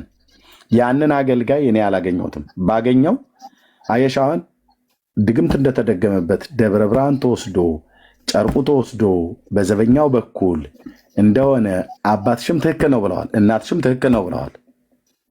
ስለዚህ አሁን መጨረሻ ይድናሉ ይበልሽ ይሞታሉ ይበልሽ አንቺ በነገርሽኝ ብቻ እኔ አሁን ፍርደ ገምድል ሆኜ ይሄ ሐሰተኛ ይሄ ጠማማ ብዬ አልለውም። ለምን? አልሰማሁትም። እሱን ከአንቺ ብቻ ሰምቼ ያን ሰው ሐሰተኛ ነው ብያለሁ። እንደውም ያ ሰው እውነተኛ መሆን የሚያሳይ ምልክትን ሁሉ ሲሰጣችሁ የእናንተን ቤት ጓዳና ጎድጓዳ የማያውቅ ሰው ድግምት እንደተደገመባቸው አባትሽ በጨርቃቸው በኩል እንደሆነ እሳቸውም አዎ ብለዋል ሳይሞቱ በፊት። እናትሽም አዎ ልክ ነው ብለዋል። ስለዚህ የመጣው አገልጋይ እውነተኛ ነበር ማለት ነው። እውነተኛ መሆኑን የሚያሳይ ምልክት ነው ያለው ማለት ነው። ኦኬ ቀጥሎ አሁን መጨረሻ ላይ ይድናል፣ አባትሽ ይፈወሳል አይፈወስም ብሎ ያለሽን ከአንቺ ብቻ ሰምቼ እኔ ጃጅ አላረገውም። እሱንም መስማት አለብኝ። መጸለይ ነበረባችሁ። አንደኛ አንቺን ራሱ እግዚአብሔር አሳይቶሻል። ሁለተኛ በጣም በኃይለኛ ልትዋጉ ይገባ ነበር ማለት ነው። እና አሁን ይሄ በዚህ አሁን የቤታችሁ መጥቶ በነገራችሁ ሰው ምክንያት ከሆነ ሐሰተኞች ነቢያት ብለሽ ያልሽው ምናልባት ይቅርታ እንግዲህ ስለ ፋዘርሽ ስለ አባትሽ ህልፈት በጣም እናዝናለን፣ ስለ እውነት ማለት ነው። ግን እናንተ ቤት ሀዘን ስለገባ አይደለም ሐሰተኛ ነቢያት መባል ያለበት። ሐሰተኛ ነቢያት መለያ አባቴ በህይወት አለ። ያልወደድኩትን ፓርት ልንገርህ እንዴ። ተዋሻለሽ ማለት ነው አንቺ። ታዲያ እኮ አይ አልሰማኝም ኤርሚዬ፣ አልሰማትም ኤርሚ። እሺ ቀደም ስለተቋረጠብኝ እንግዲህ እሱ ላይ ሊሆን ይችላል። ሁለቴ ስታክ አድርጎ ነበር። ታብ ኮፒ ሊንክ ሼር አድርጎት። እሺ ፋዘር አለ እስካሁን ድረስ አለ፣ ግን በኦፕሬሽን ነው እንትን ያለው እና አባትሽ ይሞታል ነበር ብሎ ያሉሽ ወይስ አይሞትም ነበር ብሎ ያለሽ? መሞት ያለበት ሰው ነበረ። አራቱ ኖ አንቺ አይደልሽ። አገልጋዩ ምንድን ነው ብሎ ያለሽ? ቤታችሁ መጥቶ ይፈወሳል ነው ያለው። ኦኬ ይፈወሳል ነው ያለው። አባትሽ ተፈውሰዋል አልተፈወሱም? ተፈውሰዋል። የተፈወሱት ግን በምንድን ነው? በኦፕሬሽን። ጌታ በሕክምና ይሰራል አይሰራም? ይሰራል። አለቅ እሱ ጋር አይደለም። ይኸውልህ ያልወደድኩትን ፓርት ልንገርህ። ኖ ወይ በመጀመሪያ ወይት ቤታችሁ የመጣውን የእግዚአብሔርን ሰው ይቅርታ አድርግልኝ እህቴ ሜሪ፣ እኔ ዛሬ ነው ማሽ ቤታችሁ የመጣውን የእግዚአብሔርን ሰው የእግዚአብሔር ቅባት እንዳለበት ከሚያሳየው የቤታችሁን ሚስጥርና ገመና እሱ ሰውዬ ያውቃል እንዴ? አያውቅም። እግዚአብሔር አምላክ ስለገለጠለት አይደለ ሲነግራችሁ አዎ ልክ ነው የእግዚአብሔር ሰው ብላችሁ ያላችሁት? እውነት ነው። አባታችሁ አይሞትም ይፈወሳል ብሎ አለሽ አይደል? ይፈወሳል አለኝ። አዎ በህይወት አሉ አይደል ፋዘር? በህይወት አሉ። አንቺ ግን መሞት ነበረባቸው እያልሽ ነው። አባቴ ከነበረበት የልብ በሽታ ስታየው አድኖ ኖሮ አንቺ ግን መሞት ኖሮ ወይ አንቺ ግን አሁንም እንኳን ስነግርሽ መሞት ነበረባቸው ብለሽ ስትይ ምንድነው አንቺን እውነተኛ አድርገሽ ያንን የእግዚአብሔርን ሰው ሐሰተኛ ለማድረግ ነው እየፈለግሽ ያለሽው ማለት ነው። ናይ እንደሱ አይደለም። ያለውን ክብደት ነው የምነግርህ። የእግዚአብሔር ታምራት እንዴት ልባችን ውስጥ ነቢያቶች እንደተቀረቀሩ ልነግርህ ነው። ለምን እንደሚቀረቀሩት እሱን ነው እኮ ልነግርህ የነበረው። አባቴ በጣም ታሞ ነበር እና እንዲህ ነው ልባችን ውስጥ የተቀረቀሩት ነቢያቶች። እና ለምንድን ነው የተቀረቀሩት? ማን የቀረቀራቸው? እሱን ነው ላስረዳህ የምፈልገው። ለምን አባታችን ምን ሆነ? 4 አርተሪዎች የልብ አርተሪዎች ኦልሞስት ከአራቱ 3 ነው ያለኝ ዶክተሩ ተዘግቶ ነበረ። እና በኢትዮጵያ ውስጥ በዛ ሰዓት የልብ ሕክምና ኦፕሬሽን አልነበረም፣ ጭራሽ አልነበረም። እና መዳኑ ራሱ በተአምራት ነው። እና ይሄን ታምራት ያደረገው እግዚአብሔር አይደለም ወይ? በዛ አሁን አንቺ ብቻ በዛ በእግዚአብሔር ከሆነ እግዚአብሔር በዛ በባሪያው በኩል ቤታችሁ መጥቶ ስሙን በማላውቀው አንቺና ቤተሰቦችሽ ብቻ በምታውቂው መጥቶ በቤታችሁ ሊሆን ያለውን ነገር የሆነውን ነገር በፋዘር ላይ ምልክትን ሰጠ። ምልክቱን እውነት ነው አላችሁ። ደግሞ ይሞታል አላለሽም። አንቺ ግን መሞት ነበርበት ፋዘር ነው ብለሽ የምትይው፣ እሱ ግን አይሞትም ብሎ አለሽ። እግዚአብሔር የሕክምና ባለሙያዎችን ሁሉ ተጠቅሞ የምድርን ጠቢባንን ሁሉ ጭምር ተጠቅሞ ስለሚፈውስ ማለት ነው። ፋዘር በህይወት አሉ። ኤርሚ ስለ ድፍረቴ ይቅር በለኝና እሷ ለመናገር የፈለገችውን ልንገርህ። ያ የመጣው ነብይ ያላት እግዚአብሔር ይፈውሰዋል ነው ያላት። ነገር ግን ወደ ሕክምና ባትወስድ ኖሮ አባትየው ሟች ነበሩ። ስለዚህ ወደ ሕክምና ብዙዎች ነቢያት ከሰስኩ አይደለም በዚህ ሰዓት ወደ ሕክምና አትወሰዱት ብሎሽ ነበር አላለም። ይሁን ለኤርሚ ላስረዳ። ቆይ ሜሪ እኔ ይሄ በነቢያት መንፈስ ላይ የተነሳን አውሬ ነው የምመጣው። በነቢያት ነቢያቶችን ምስክርነት ልስጣችሁ። እግዚአብሔር አንድ መጨረሻ አትጨርሱኝ። አይደለም በፍጹም እኔ ነቢያቶችን እቀበላለሁ እስካሁን አንዴ ስሚኝ እኔ የሚዩት ያደረኩሽ አንዴ ስሚኝ ኦኬ ይሄ ነብይ ተብሎ ሲባል ይቅርታ አድርጉልኝ አንዳንዶች ምላሳችሁን እንደ ኮብራ እባብ የምታውለበልቡ ሰዎች ስቶፕት ስፒሪቱ መንፈሱ በእኔም ላይ ስለሚሰራ ጭምር ነው ስቶፕት ማናችሁም ሁኑ ማናችሁም ኦኬ ስቶፕት ነብይ ተብሎ ሲባል የሚያንቀጠቅጣችሁ ሰዎች አቁሙ ሴቶችም ወንዶችም የተባላችሁ ማለት ነው አቁሙ አይበጃችሁም ኦኬ ሐሰተኞች አሉ አዎ ሐሰተኞችን ነጥለን ሐሰትነታቸውን እንናገራለን እቤታችሁ መጥቶ ጸልዮልሽ ምልክት ሰጥቷችሁ አዎ ልክ ነው ብላችሁ ከተናገራችሁ በኋላ አባትሽ አይሞትም ብሎ የነገረሽን አገልጋይ ብሌም ልታደርጊው አባቴ መሞት ነበረበት ብለሽ አልሽን ለምን አገልጋዩ እኔ እንደውም እኮ ይሞት ቆይ አድምጪ እሰጥሻለሁ አገልጋዩ እኮ አገልጋዩ ይሞታል ብሎ ተናማነው አይሞትም ብሎ ተናግሮ የሞተ እኮ መስሎኝ ቅድም ስለተቆራረጠብኝ ይቅርታ አይሞትም ብሎ ተናግሮ አባትሽ የሞተ መስሎኝ ልብሽ ተሰበረ መስሎኝ ላወራ ነበር አሁን ምንድን ነው የሆነው ልብ በሉ እዚህ ያላችሁ ሰዎች እኔ እዚህ ሶሻል ሚዲያ ላይ እባብ የሚጫወትባችሁ ሰዎች አላችሁ በተለይ ነቢያት ተብሎ ሲባል ቅንድባችሁን ወደ ላይ ከፍ ዝቅ የምታደርጉ እንደ መስከረም እንዳበደው ሻ አረፋ የምትደፍቁ ሰዎች ስቶፕ ወንድሞች እናቶቼ የሕያው እግዚአብሔር መንፈስ ዛሬም ይሰራል አጭበርባሪዎቹን ግን ነጥለን ነው መቃወም ያለብን አታላዮቹን ግን ነጥለን የሉም አሉ አታላይ አገልጋዮች አሉ አጭበርባሪዎች አሉ አጋንንት የሚጋልባቸው አሉ የልዑልም እግዚአብሔር መንፈስ ደግሞ የሚሰራባቸው ሰዎች አሉ አዎ እኔ ምስክር ነኝ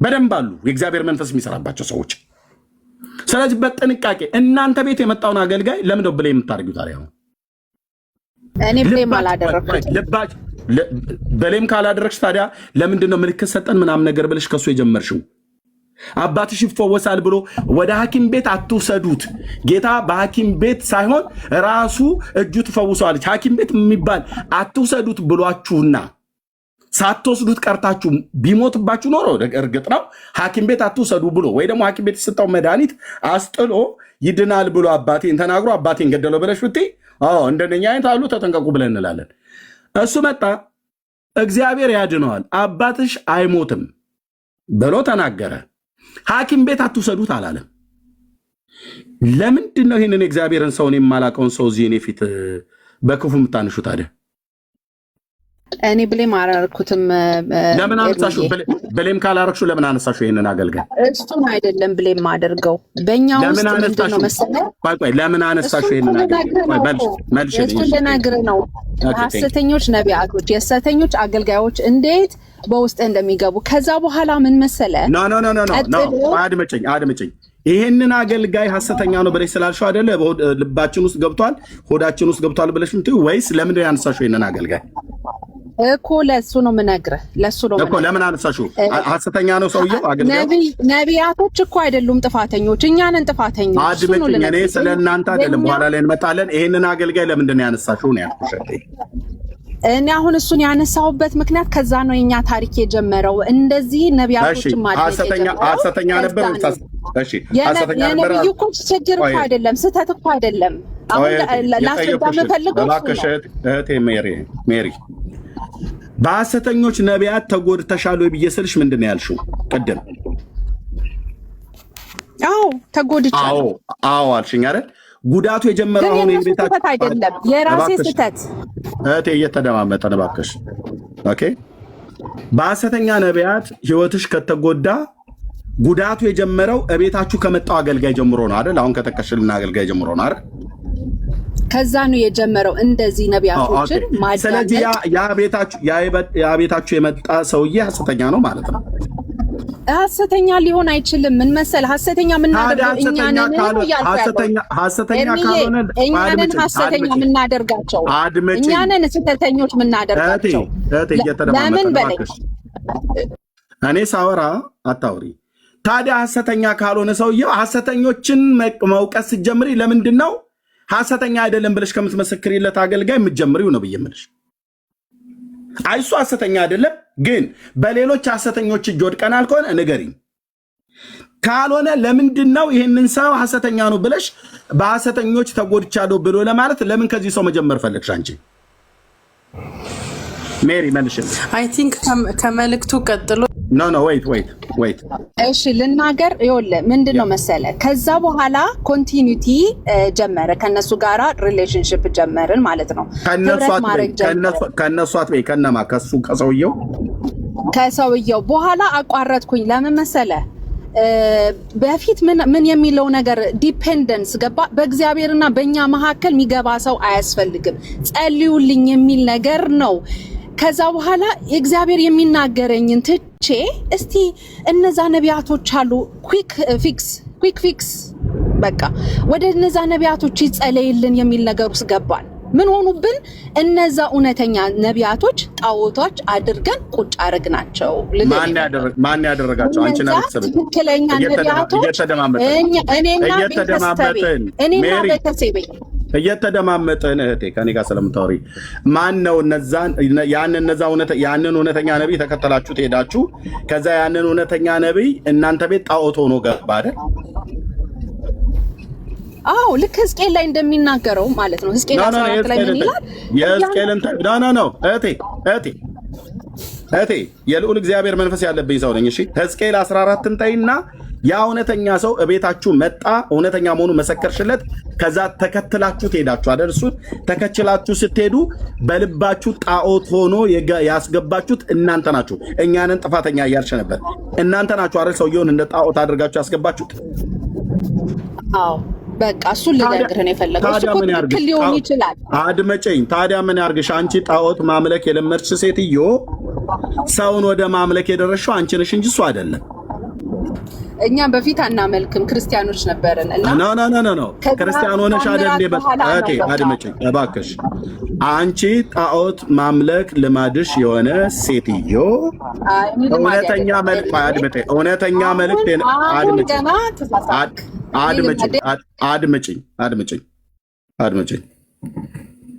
አድምጭኝ። አንቺ እንደውም በትንቢተ ሕዝቅኤል መጽሐፍ ምዕራፍ 13 ላይ ያሉትን አይነት ሰዎች ትመስያለሽ። ኦኬ ትንቢተ ሕዝቅኤል መጽሐፍ ምዕራፍ 13 ላይ ያሉ ሰዎች እግዚአብሔር በሕይወት መኖር የለበትም ብሎ ያለውን ያኖሩታል። እግዚአብሔር ደግሞ መሞት አለበት ብሎ ያለውን በሕይወት ያኖሩታል። እግዚአብሔር ጻድቅ ነው ያለውን እነሱ ይኮንኑታል። እግዚአብሔር የኮነነውን እነሱ ሊያጸድቁ ይሯሯጣሉ። አሁን አንቺ እንደዛ ነው እያደረግሽ ያለሽው። ይህ አገልጋይ በሐሰተኛ ምክንያቱም መተሽ በቤተክርስቲያን ውስጥ የስተት ትምህርት እንዴት ይገባል? በክርስቶስ ቤተክርስቲያን ውስጥ የሐሰተኞች ነቢያትና የሐሰተኞች ሐዋርያት ልምምድ ገብተዋል ወይ? አዎ ኤፌሶን ላይ ሐሰተኛ ሐዋርያት ሆነው የገቡትን መርምረው ሐሰተኛ መሆናቸውን አውቀዋል። ልክ ነው።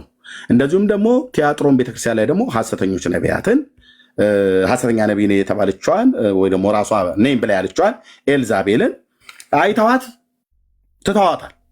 በክርስቶስ ቤተክርስቲያን ውስጥ እንግዲህ የኤፌሶን አብያተ ክርስቲያናት የኤፌሶን ቤተክርስቲያን መሪዎች ሐዋርያንን ብለው ያሉትን መርምረው ነው መርምረው ነው። ለምርመራ ደግሞ ጊዜ ያስፈልጋል። ወይ ሲጸልዩ ወይ ሲያስተምሩ ወይ ምን ብለው ብቻ የሚያደርጉትን አገልግሎት መርምረው ጊዜ ወስደዋል። ሐዋርያ አለመሆናቸውን ያረጋገጡት የአይነኋቸውን አይተው አይደለም። ወደ ክርስቶስ ቤተክርስቲያን ስህተት ገብቷል። አዎ በዚህም ምክንያት ነው ራሳቸውን ያልጠበቁ አብያተ ክርስቲያናት ተሳስተዋል። ለምሳሌ በቲያጥሮን ቤተክርስቲያን በራዕይ መጽሐፍ ምዕራፍ 2 ቁጥር 18 ላይ በዛ ያለችዋ ሴትዮ አገልጋይ ናት፣ ነቢይ ናት። ምን ታደርግ ነበረ? ለጣዖት የታረደውን እንዲበሉ የምታስት ኤልዛቤል የተባለች የበልዓምን ትምህርት እንዲጠብቁ የምታስተምር አሳች ሴት ነበረች እና የሰይጣንን ጥልቅ ነገር ነበር የምታስተምረው። ሬቬሌሽን ብለው ሊሉት ይችላሉ። የቃሉን ጥልቀት ዲፕ ቆፍረው ምናምን ነገር ብለው እንደሚሉት አንዳንዶቹ ማለት ነው። ምንም ዲፕ የምቆፍረው ነገር የለም ብራዘር። በጥልቀት ማጥናት የሚባለውን ነገር የሚል ከሆነ ኦኬ፣ እንደዛ ልረዳል እችላለሁ። ኦኬ እና በዚህ ሴት ትምህርት በቲያጥሮን ያሉት ውሳት ወይ አዎ ጥቂቶች ጥቂቶች ብቻ ናቸው የቀሩት። ጥቂቶች እነርሱ እንደሚሉት የሰይጣንን ጥልቅ ነገር ለማትይዙ ለእናንተ በቲያጥሮ ለቀራችሁ ሌላ ሸክም አልጭንባችሁም፣ እስክመጣ ድረስ ያላችሁን ጠብቁ ተባሉ። አብዛኛውስ ነኩቷል፣ ቦክቷል፣ ተወስዷል። ቸርች ውስጥ ቁጭ ብሎ ማለት ነው። ለዚህ መሪዎቹም ተጠያቂ ቢሆኑም ህዝቡም ጭምር ነው። ለምን? ለጣዖት የታረደ መብላትን እግዚአብሔር በቀደመው ህዝብ ታሪክ ውስጥ አልከለከለም ወይ? መጽሐፉ አልነበረም ወይ? ነበረ። የብሉይ ኪዳን መጽሐፍት የያዙ አገልጋዮች ነበሩ እኮ እየተዟዟሩ ያገለግሏቸው የነበሩት እንደነ ቅዱስ ጳውሎስ አይነት ማለት ነው። የብሉይ ኪዳንን መጽሐፍ ጥቅልሉን በብራና የተጻፈውን አምጡልኝ ብሎ ያለው ማለት ነው። ኦኬ፣ በደንብ አላስተማሯቸውም? አስተምረዋቸዋል። ያው ግን ህዝቡ እየበሉ እየጠጡ ዝም የጋን ወንድም እንደሚባለው አይነት ነገር ካልሆነ ልክ አሁን በዘመኑ ቤተክርስቲያን የተሰበከው ሰው ሰምቶ አሜን አሜን አሜን ይላል፣ ሲወጣ ግን የሚረሳው ማለት ነው። ስለዚህ መጥቶ እናንተ ቤት የጸለዩልሽ ልብ በይኝ እህቴ፣ በቤተክርስቲያን ላይ ነው። ቤተክርስቲያን ትሳሳታለች አትሳሳትም ብሎ የሚለው ለዚህም ነው አውቄ ወደዚህ ስትገቢ ዝም ያልኩሽ ማለት ነው። ልክ ነው። አንዱም በክርስቶስ ቤተክርስቲያን ውስጥ ሐሰተኞች ነቢያት፣ ሐሰተኞች ሐዋርያት ገብተው አምሰውታል የጌታን ህዝብ ማለት ነው። በዘመኑ ደግሞ በዛ ሰዓት ላይ ደግሞ በጣም ቆራጥ የሆኑ መሪዎች ደግሞ ለዛ ስህተት መልስ ሰጥተዋል፣ ደብዳቤ ጽፈዋል፣ ሐሰተኞችን አውግዘዋል፣ ተጠንቀቁም ብለው አስጠንቅቀዋል። እኔ ከሄድኩ በኋላ ለመንጋው የማይራሩ ጨካኝ ተኩላዎች ከመካከላችሁም እንዲነሱ ከውጭም እንዲገቡባችሁ አውቃለሁ። ስለዚህ እናንተን ጳጳሳት አድርጎ ሾመበት ለመንጋውና ለራሳችሁ ተጠንቀቁ ብሎ በጽኑ ማስጠንቀቂያም ጭምር ተናግሯል ማለት ነው። ኦኬ፣ ሐሰተኞችን እንዳይቀበሉ፣ ላገኙት ሁሉ እንዳያጨበጨቡ፣ ያገኙትን ሁሉ ማን ኦፍ ጋድ እንዳይሉ፣ ኦኬ፣ በምን መንፈስ እንደሚያገለግሉ እንድናውቅ እግዚአብሔር እኮ ዲዘርኒንግ ስፒሪት መናፍስትን መለየት ሰጥቷል። መጸለይ የነበረብን እኔ ቅድም ምን አልኩሽ? ለምንድነው ሐሰተኞች ነቢያት ላይ መናገር የጀመርሽው? በሐሰተኞች ነቢያት አገልግሎት ህይወትሽ ተጎድቷል ብዬ ስልሽ አዎ አልሽኝ። ይኸው ሰው እየሰማ እስቲ ንገሪኝ ብዬ ስልሽ አንድ ሰው ነበር አልሽን እና አባቴ ታሞ ነበረ ወደ ቤታችን መጣ አልሽ። ከዛ በፊት ግን እኔ ህልም አልሜ ነበር አልሽ። ቤታችን ሙሉ በሙሉ በጨለማ ሲዋጥ አይቼ ነበር አልሽ። ከዛ የአገልጋይ መጣና ለአባቴ ሲጸልይለት አትሞትም ብሎ አለው። አባቴ ግን መሞት ነበረበት አልሽን። ታዲያ ሐሰተኛው አገልጋዩ ሳይሆን አንቺ ነሻ። አንቺ ነበርሽ የአባትሽን ሞት እየፈለግሽ ያለሽው። አሁን በደንብ ስለሰማሁሽ ማለት ነው። ካልሆነ ለምንድን ነው አባቴ መሞት ነበረበት ብለሽ የምትይው? አገልጋዩ አይሞትም።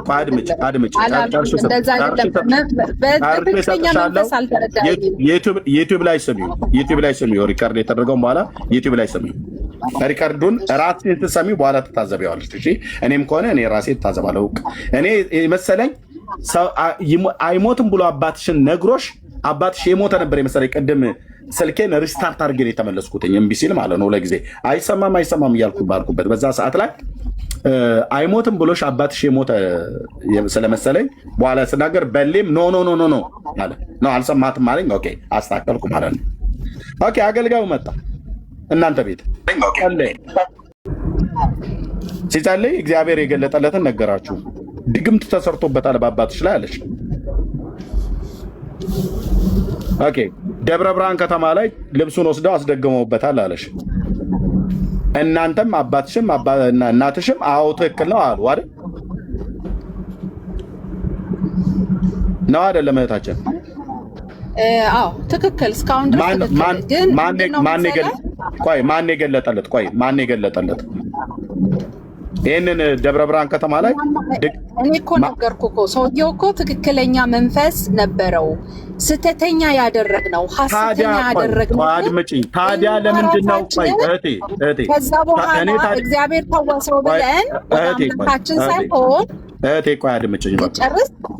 ቆይ ምን ትጨርሻለሽ? ታዲያ በሐሰተኞች ነቢያት ተጎድተሻል ብዬ ስልሽ ለምን ከእውነተኛው አገልጋይ እኔን ኤክስፒሪየንስ ነው የምነግርህ አይደለ? ላስረዳህ። የእግዚአብሔር ታምራት ተፈጸመ። ትክክለኛ ነብይ ነው። ወደ ትክክል ወደ ሐሰተኛ ነብይ የምንቀይረው እኔ ጫጫታ አልፈልግም። እንደዚህ እንድትንጫጫ አልፈልግም። እንጫጫ አልፈልግም። በሐሰተኛ ነብያት አገልግሎት ህይወትሽ ተጎድቷል ብዬ ስጠይቅሽ አዎ አልሽኝ። ከዛስ አዎ አንድ ሐሰተኛ ነብይ ጋር ሄጄ ወይ ደግሞ እውነተኛ ነብይ ነው ብዬ ያልኩት ሰው ጋር ሄጄ የማይሞተውን አባቴን ትሞታለህ ብሎ አለው፣ ወይ ደግሞ የሚሞተውን አባቴን በህይወት ትኖራለህ ብሎ ግራ አጋባኝ እና ገንዘቤንም ተበላው። እንዲህ ብለሽ ብትይ ወይ ዘይታቸውን ሸጠው እንደዚህ ሲያደርጉኝ በራፊ ጨርቅ እንዲያታሉኝ የሚያስኬድ ነው። በሐሰተኛ ነቢያት ህይወትሽ ተጎድቷል? አዎ አልሽኝ።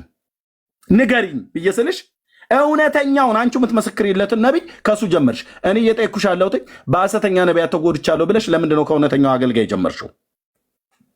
ለምን ነው ብሌም ማድረግ የፈለግሽው? ላስረዳህ እኮ ነው። ምንድነው ምን መሰለህ ላስረዳ። የእግዚአብሔር ታምራት በዛ ሰዓት በትክክል ተፈጸመ። አባቴ በጣም ታሞ ነበረ። ከዛ አይነት ሞት ነው እግዚአብሔር ያዳነው።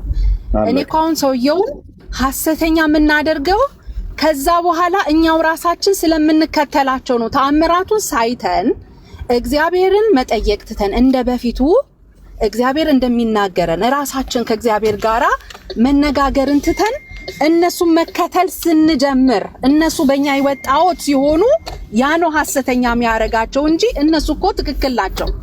ኦኬ ስለዚህ አሁንም ጥያቄ አንዴ መጨረሻ ወደ ስራ መግባቴ ነው። ኖ ቆይ ወደ ስራ ከመግባቴ ሕዝቅያስ 14 ላይ ምን ይላል? አንድ ደቂቃ ብቻ እህቴ እነዛን አገልጋዮች ጣዖት ያደረጉት እነሱ ናቸው እናንተ ላይ ጣዖት የሆኑት ወይስ እናንተ ናቸው እነሱን ጣዖት ያደረጋችኋቸው?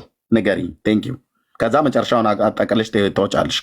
እነዛ አገልጋይ ራሱን ነው በእናንተ ላይ ጣዖት ያደረገው ወይስ እናንተ ናችሁ ሰውየውን ጣዖት ያደረጋችሁት ራሳችሁ ላይ? ይኸውልህ መልሽልኝ። የጠየኩሽ መልሽልኝ። እኛን ጣዖት ያደረግናቸው እኛ ባንከተላቸው በቃ ሐሰተኛ ይሁን ቻው ታርጊያለሽ። እዚህ እኔ አላውቀውም። ስሙ ማን ነው? ስሙን ጥሪልኝ እንኳን አላልኩሽም። አይ ኖ የልዑል እግዚአብሔር መንፈስ ያለብኝ ሰው ነኝ። እንደዚህ ነው አየሽ። እቤታችሁ መጥቶ ጸልዮ የጌታን ዕውቀት የነገራችሁ አባትሽ ይፈወሳል ብሎ በነገረው በእግዚአብሔር ቃል የነገረሽን እውነት እቤታችሁ ተረጋግጦ አባትሽ ተፈውሶ ያንን ሰው ተከታትለሽ ጣዖት ያረግሽው አንቺ ነሽ እንጂ ሰውየው አይደለም አንቺ ላይ ጣዖት የሆነው። ስለዚህ አንቺና ቤተሰቦችሽ ሰውን ታመልካላችሁ ማለት ነው። የትኛው መጽሐፍት ላይ ነው አገልጋይን መገለጥ ስላመጣላችሁ ነቢይ፣ መገለጥ ስላመጣላችሁ ወንጌላዊው፣ መገለጥ ስላመጣላችሁ ሐዋርያ ወይ ፓስተሩ ተከታተላችሁ ሄዳችሁ አምልኩ ብሎ የሚል መጽሐፍ አለ እንዴ? አለ ወገኖቼ? ኤርሚያስ ሲጸልይ ስለተፈወስክ፣ ኤርሚያስ መገለጥ ሲናገር ስለሆነ፣ ብሩክ ሲያስተምር ስለ እውነትን ስለሚያስተምር፣ መሲ ስትጸልይ አንድ ነገር ስለሆነ መሲን ተከታትለህ ብሩክን ተከታትለህ አምልከው እንደ ጣዖት ብሎ ያለ መጽሐፍ አለ ወይ? የለም። ስለዚህ ራሳችሁ ናችሁ ተቀረቀረብኝ፣ ልባችን ላይ አንጀታችን ውስጥ ገባ፣ ሆዳችን ውስጥ ደነሰብን አትበሉ። እንደ አገልጋይ ተቀበሉት። በቃ እግዚአብሔር አገልጋይ ነው፣ እንደ አገልጋይ ተቀበሉ። ቀይ ምንጣፍ አንጥፉልን ብሎ የሚለው ወረዛ ዞር በልበሉት። የምን ቀይ ምንጣፍ ማንጠፍ ነው? ወረዛ ዞር በልበሉት። ስለዚህ ልብ በሉ። እቤታቸው መጥቶ ለአባቷ ፈውስ የጸለየላት አገልጋይ በሐሰተኛ ነቢያት ልብሽ ተጎድቷል ብዬ ስላት አዋለችኝ። የጠቀሰችው ግን ያን እውነተኛውን አገልጋይ ነው። እንደነኛ አይነት ለፍላፊ ሴቶች ይባላሉ በመጽሐፍ ቅዱስ ላይ። ይቅርታ አድርጉልኝ፣ ለፍላፊ ጴንጤ ማለት ነው። እዚህ ሶሻል ሚዲያ ላይ ያላችሁ እንደ ነዘር እባብ ነቢይ የሚል ስም ስትሰሙ የሚነዝራችሁ ያገናኘኝ ጌታ ኢየሱስ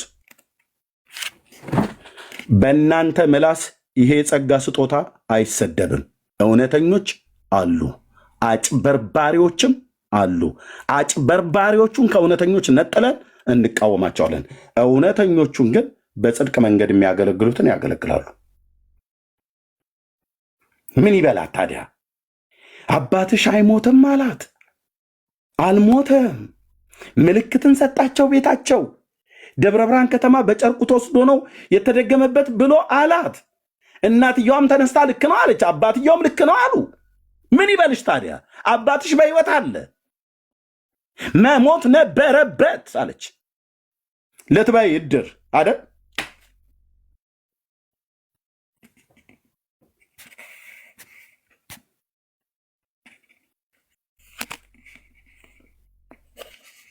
እሺ በል ይሰጣል። ልትበይ እድር ካልሆነ በስተቀር ይሄ ሰው እኔን እንደ ጣዖት አምልኩኝ ብሏችሁ ቢሆን ኖሮ አይ አንተ ማን ስለሆንክ ነው የምናመልክህ? የምናመልከው እኛ ጌታ ኢየሱስ ክርስቶስን ነው። አንተ በቃ ሸክላ ነህ። የከበረውን መዝገብ እግዚአብሔር በውስጥ አስቀምጧል። የማጠቅም ባሪያ ነህ። ጌታ ጸጋ ሰጥቶሃል። በተሰጠህ ጸጋ አገልግለህናል። ክብሩ ለአንተና ለጌታ አይደለም፣ ክብሩ ለጌታ ነው። አንተ ግን እንደ እግዚአብሔር ሰው ያለውን ክብር ሪስፔክት እናደርጋለን። ጌታ ይባርክህ። አምልኮና ስግደት፣ ዝማሬና ውዳሴ፣ ማሸብሸብና ዝቅ ዝቅ ማለት ግን ለታረደው በግ ለንጉሱ እንጂ ለአንተ አይደለም። አንተ ባሪያ ነህ። ይህንን ፈውስ በቤታችን ያደረገ እግዚአብሔር ነው። ያን ግን ሲያደርግ በአንተ በባሪያው እጅ ተጠቅሟል። ስለዚህ ለጌታ የሚሰጥ ለባሪያ፣ ለባሪያ የሚሰጥ ለጌታ አንሰጥም። እኛ ለጌታ የሚሰጠው ለጌታ ነው የምንሰጠው። አምልኮ ለጌታ እንጂ አምልኮ ለአገልጋይ አይደለም። ወግድ ከቤት ዞር በል ነበር ማለት ያለብሽ። እንደዛ ብሏችሁ ቢሆን ኖሮ ማለት ነው። ኦኬ፣ እንደዛ ብሎ የሚላችሁን አገልጋይ አንጥፊልኝ፣ ዝቅ በይ፣ ከፍ በይ ምናም ነገር ብሎ የሚለው ዘይት ልሸጥ ጭራፊ ጨርቅ ምናም ብሎ የሚለው ሄደ እዛ ጉልት ቁጭ ብለህ ቸርችር እሱን። እዚህ እኛ ላይ ግን የዘይት ንግድን ታቆማለህ ማለት ነው በጽድቅ ቃል። ይሄ ሰው ግን ምንም አላለም። መጥቶ ቤታችሁ ነገራችሁ፣ ተፈጸመ ያለው ነገር ሁሉ ሆነ። ተከታተላችሁ ያን ሰውዬ። ከዛስ እንደ ጣዖት አመለክሽው። እራሳችሁ ናችሁ ያመለካችሁት። አምልኩኝ አላላችሁም። አምልኩኝ ብሎ ቢልሽ ኖሮ አዎ አምልኩኝ ብሎ ስላለ ነው ያመለኩት ብለሽ አንቺ ከተጠያቂነት አድኝም። አምልኩኝ ብሎ ስላለሽ አንድ ሁለት እግር ያለው ጢማም ወንድ እንዴት ተከተለሽው ታመልኪያለሽ? አንቺ የክርስቶስ አገልጋይ ማን የክርስቶስ ቤተሰብ አይደልሽም ወይ? ጌታን ተቀበለሽ የለ ወይ? ነቢይ አምልከኝ ብሎ ሲል ተከትለ የምታመልክ ከሆነ አንተም ከዛ አምልክኝ ብሎ ከሚለው አሳሳች ነቢይ ለይቻላይም መድኃኔዓለምን ነው ብዬ የምልህ ለይቻላይም አሳች ምእመን ነህ። አምልከኝ ብሎ የሚልህ ሐዋርያ አምልከኝ ብሎ የሚልህ ወንጌላዊ ከመጣ አንተ ተከተለው የምታመልክ ከሆነ አንተም ከሱ አትሻልም። እሱም ድብን ያላሳሳች ነው፣ አንተም ድብን ያልካሳሳች ነህ። ሰውን የምታመልክ በ21ኛው መቶ ክፍለ ዘመን በእግዚአብሔር ቤት ውስጥ የተቀመጥክ ሽፍታ ማለት ነው። የሚመለክንና የማይመለክን አምላክንና ፍጡሩን ለይተህ የማታውቅ ስለማላቅ ነው። እውነታውን ምንድን የፈለገ እውቀት ባንማር እኛ ጴንጤዎች ነን። በእኛ ቤት ሰው ይመለካል እንዴ? ያለማወቄ ነው በድንቁርና ያትበለኝ። የቱ ጋ ነው እንደው የፈለገው ገላትያ ኤፌሶን ብላ አትጥቀስ። ሰው ይመለካል እንዴ በእኛ ቤት? የለም። ሰምቼም አይቼም አላቅም። ኢየሱስ እንጂ ጌታ ተብሎ የሚባለው ኢየሱስም ጌታ፣ ፓስተሮቹም ጌታ፣ ነቢዩም ጌታ የሚላል እንዴ? የለም። የግድ መጽሐፉን ላታገላብጠው ትችላለህ። ብሉይ ኪዳን አዲስ ኪዳን ማለት ነው። በአይምሮ እንኳን ይሄ ይጠፋል እንዴ? አይጠፋም። ስለዚህ ምንድን ነው የሆነው ታዲያ? እቼታውን ያለችን ይሄን ጨርሼ ለበሌ ልስጠው። ይኸውላችሁ እነሱ ቤት እንደመጣው አይነት አገልጋይ እግዚአብሔር ይባረክ። ስለዚህ እዚህ ወንድም ላይ አሁን የነገረችን ወንድም ላይ ጌታ ስለሰጠው ጸጋ ስጦታ እግዚአብሔር ይባረክ። ለምን መጣ ነገራቸው፣ አባቷ ተፈወሰ። ወደ ሐኪም ቤት አትውሰዱት ብሎ አላላትም ስትናገር። እንደዛ ብሎ ቢሆን ኖሮ ወደ ሐኪም ቤት አትውሰዱት ብሎ ቢል ኖሮ ኦኬ ምልክት ሰጥቷ ብለ ወደ ሐኪም ቤትም አትውሰዱ ብሎ አላላትም። ጸለየላት፣ አባትሽ ይፈወሳል አላት። አለቀ። በምን መንገድ? መንገዱ የሚፈወስበት መንገድ በዘይት ነው፣ በራፊ ጨርቅ ነው ወይ በሕክምና ነው ብሎ አላለም። ይፈወሳል ነው ያለው። ስለዚህ እግዚአብሔር የሕክምና ባለሙያዎችን ይጠቀማል። እኔ ምን ስትሉ የነበረው ወንድሞች እናቶች፣ እኔ ባለፈው በነርቭ በሽታ 2 ዓመት በታመምኩበት ጊዜ ማለት ነው ኦፕራሲዮን ልደረግ ኦቨርሲስ ማለት ነው አውስትራሊያ፣ ኢንዶኔዥያ እና አሜሪካ ቀጠሮ ይዤ ያን እናንተ የሰጣችሁኝን ገንዘብ ይዤ ምን ነበር ስትሉኝ የነበረው? ብዙ የእግዚአብሔር ሰዎች እኔ እኮ ስለማምን ነው በሰውነትህ ላይ ምላጭ አያርፍም እያላችሁ የነገራችሁኝ ሰዎች እኮ ስትነግሩኝ አሜን እኮ ነው ያልኩት። ወንድሞች እናቶች፣ ኦኬ የምድሪቱ እኮ ትልቁ ሆስፒታል እኮ ነው። ኤምአርአይ ያነበበውን እኮ ነው የነገርኳችሁ። አለኝ ወረቀቱ መረጃው ማለት ነው። ምላጭ አያርፍም በሰውነት ላይ እግዚአብሔር ታምራትን ያደርጋል አላችሁኝ። እውነትም ምላጭ ሳያርፍ የ1 ዓመት እጅግ ከባድ የሆነ ሕክምና በማድረግ የነርቭ ህመም ተወገደ። ማን የፈወሰ ብለህ ብትለኝ ጌታ እግዚአብሔር። በማን በኩል? ለሕክምና ባለሙያዎች በሰጠው ጥበብና እውቀት። የቱ ጋር እንደዚህ ተብሎ ተጽፏል? ኤርምያስ ዳንኤል መጽሐፍ ምዕራፍ 2 ቁጥር 20 ምን ተብሎ ተጽፏል? እግዚአብሔር ጥበብን ለጠቢባን እውቀትንም ለአስተዋዮች ይሰጣል። ጥበብን ለማ ለጠቢባን እውቀትንም ለማ ይሰጣል፣ ለአስተዋዮች ይሰጣል ይላል። ለምድር ጠቢባን ሕክምናው ላይ ለሚሰሩ ጥበብን የሰጣቸው ማን ነው? ማን ነው ያልከኝ? ሰይጣን ነው ያልከኝ? እግዚአብሔር ነው። ስለዚህ የ1 ዓመት ትግል እኔ እዚህ መጥቼ እንደዚህ በመሆንበት ሰዓት ላይ ይመስላችኋል እናንተ?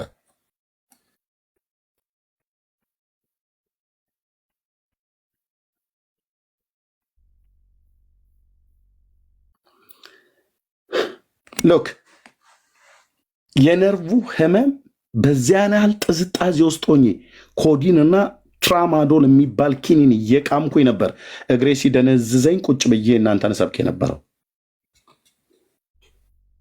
በምድሬ ላይ ያሉ በቸርቼ የማገለግላቸው ህዝብ ሁሉ ከፓስተሬ ጭምር ምስክሮች ናቸው።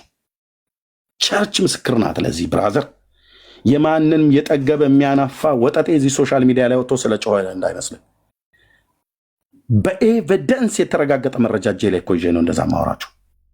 ማን ነበር ታዲያ የፈወሰኝ? እግዚአብሔር በሕክምና ባለሙያዎች በኩል ፈወሰኝ። እናስ በሰውነት ላይ ምላጭ ሳያርፍ ትድናለህ ብላችሁ ያላችሁኝ ትንቢት ቃል ሰራ። አሜን ነው ያልኩት። እኔ ያኔ አሜን ነው ያልኩት። ኦፕራሲዮን ሳልደረግ ነርቭ ሕክምናው የ1 ዓመት አልኳችሁ በ2 ዶክተሮች እየተቀባበሉ። ማን የፈወሰ አላችሁኝ? ኢየሱስ። እህታችንስ? አይሞትም አባትሽ አላት። ሕክምና ቦታ ላይ ግን እንዳትወስዱት አላላቸው። ከዛስ ሕክምና ወሰዱት እነሱ። ኦፕራሲዮን ተደረገ። በኦፕራሲዮኑ ባደረጉ ሰዎች ምክንያት ስተት እንኳን እንዳይኖር አድርጎ ፋዘር ድኖ በህይወት አለ። በህይወት አባቷን ቁጭ አርጋ ለምን ዳነ?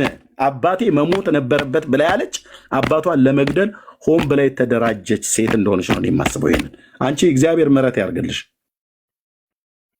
ወይ አባትሽን ትጠየውቸው ነበር፣ መሞት ነበረበት እያልሽ እንዳልሽው እንዲሞት ፈልጊ ነበር። ካልሆነስ ያንን የእግዚአብሔርን ሰው ማኘክ ትፈልጊያለሽ ያለ ጥፋቱ። እንደ ጣዖት ሆኖ አስገባ ነው። አንቺ ነሻ ያስገባሽው። ማን አስገባ ያለሽ? ማን አስገባ ያለሽ? እናንተም ብሎ የሐሰተኛ ነቢያት ተሟጋች።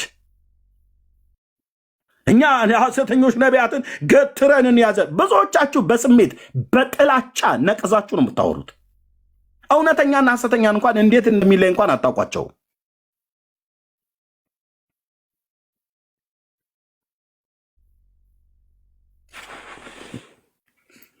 የልዑል እግዚአብሔር መንፈስ እኮ ሳይለይልህ ነው እነንትና ስላወሩ ተከተለ የምትለው። እነንትና ስላወሩ ተከተለሽ የምትዩ ይመስክርልህ እግዚአብሔር መንፈስ።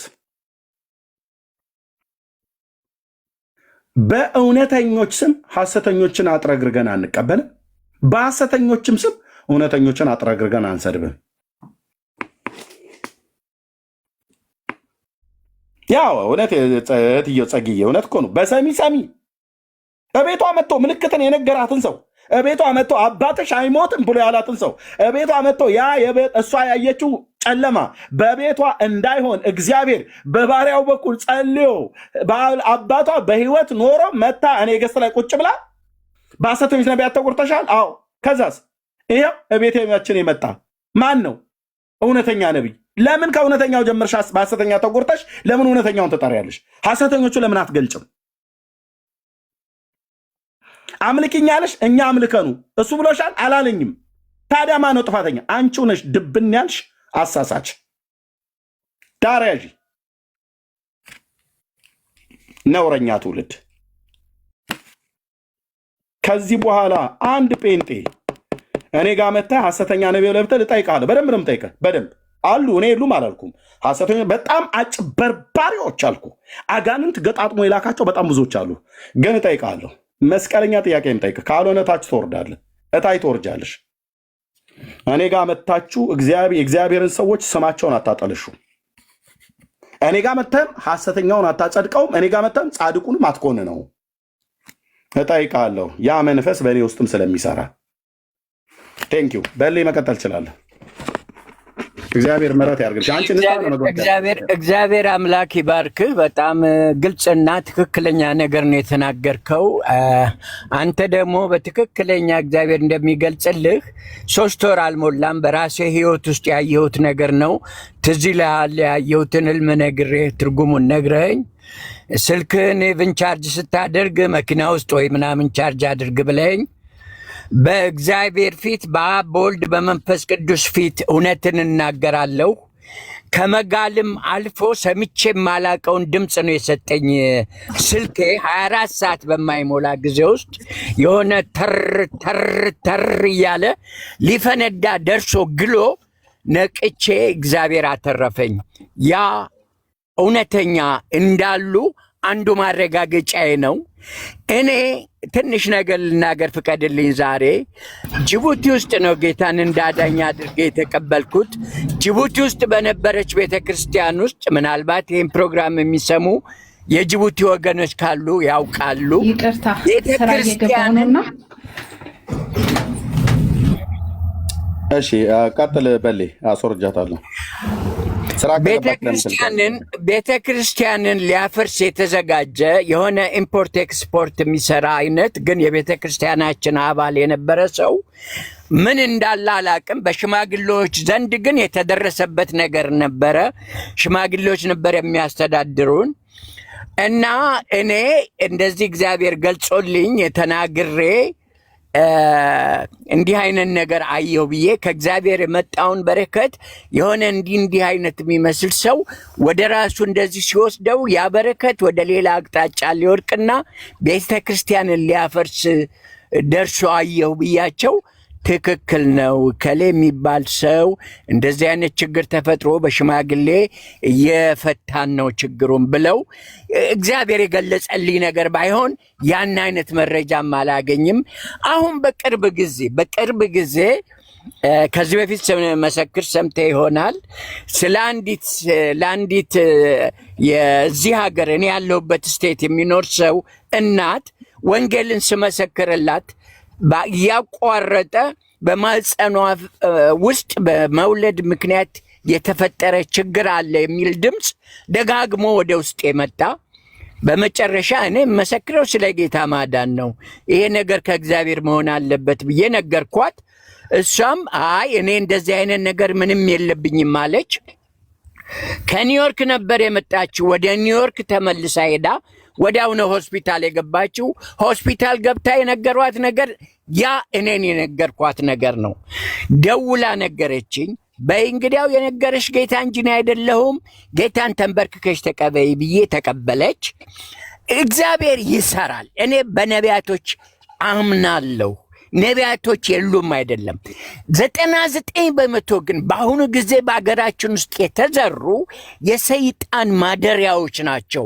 ብዙዎቹ 1% ትክክለኛ ከእግዚአብሔር ሰምቶ የሚሰራው የቱ እንደሆነ እግዚአብሔር ያውቀዋል።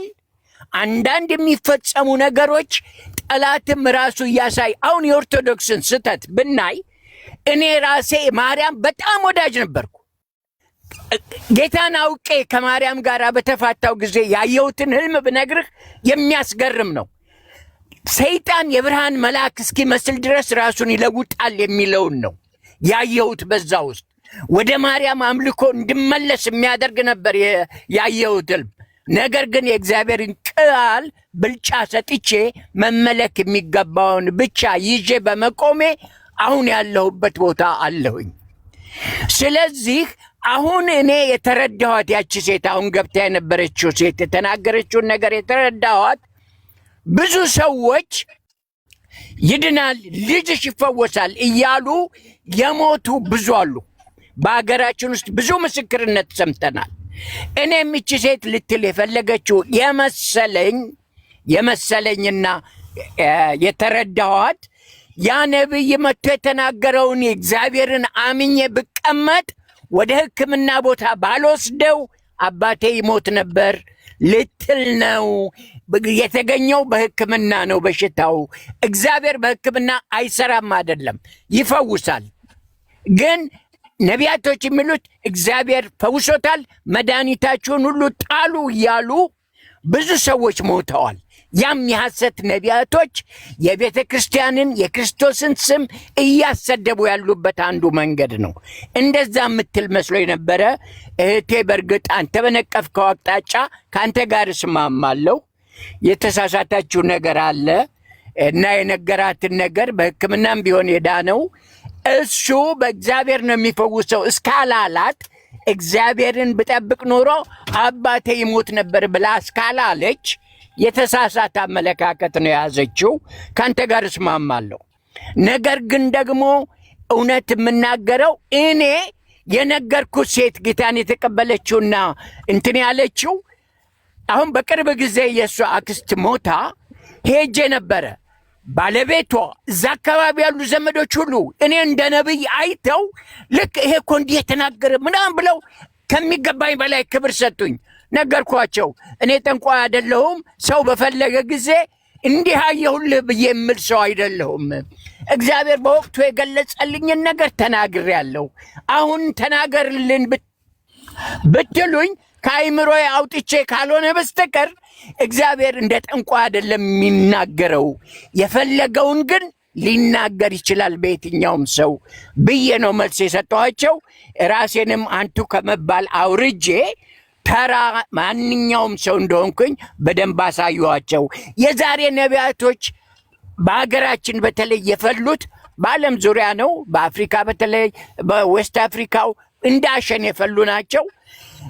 ዛሬ የፈሉት አንድ ነገር እግዚአብሔር ቢገልጽላቸው እዛ ላይ ቆመው ነቢይ ነኝ ብለው ራሳቸውን ሾመው ብዙዎችን ያስታሉ። እግዚአብሔር ከሰጠን ያንን ቅባት ለእግዚአብሔር ሕዝብ ለቤተ ክርስቲያን መታነጽ እንጂ ለእኛ ጥቅም መዋል የለበትም። ይሄን አምናለሁ። ከዛ አንጻር ነው የማየው ነገሮችን። ድል ስለሰጠኝ ችንም እንድተነፍስ ስለፈቀድክልኝ አመሰግናለሁ። እግዚአብሔር ይባርክህ። አገልግሎትህን ቀጥል። እኔም ስመኝ የነበረው ባለህ ቅንነት፣ ለእግዚአብሔር ባለህ ተሟጋችነት ላይ የፈውስ ስጦታም የመገለጥ ስጦታም ልክ እንደ ጳውሎስ በሁሉ ነገር እንዲያስታጥቅህ ምኞቴ ነበረ። አሁን ከምትለው አንጻርም ከዚህ ከቃሉ በቃሉ ይሄንን ለዘመናት የተዋቀረ የሰይጣን መዋቅር እያፈረስክ ነው። በተጨማሪ ደግሞ የእግዚአብሔር እጅ ባንተ ከዚህ የበለጠ ይገለጥ፣ እየተገለጠም ነው እንደምትናገረው። ይሄንን ነው ማለት የምወደው። ጌታ አምላክ ይባርክህ። ቴንኪዩ ወንድማችን በለኝ። ለእግዚአብሔር ክብር ይሁን፣ ጌታ ክብር ይሁን ይውሰድ።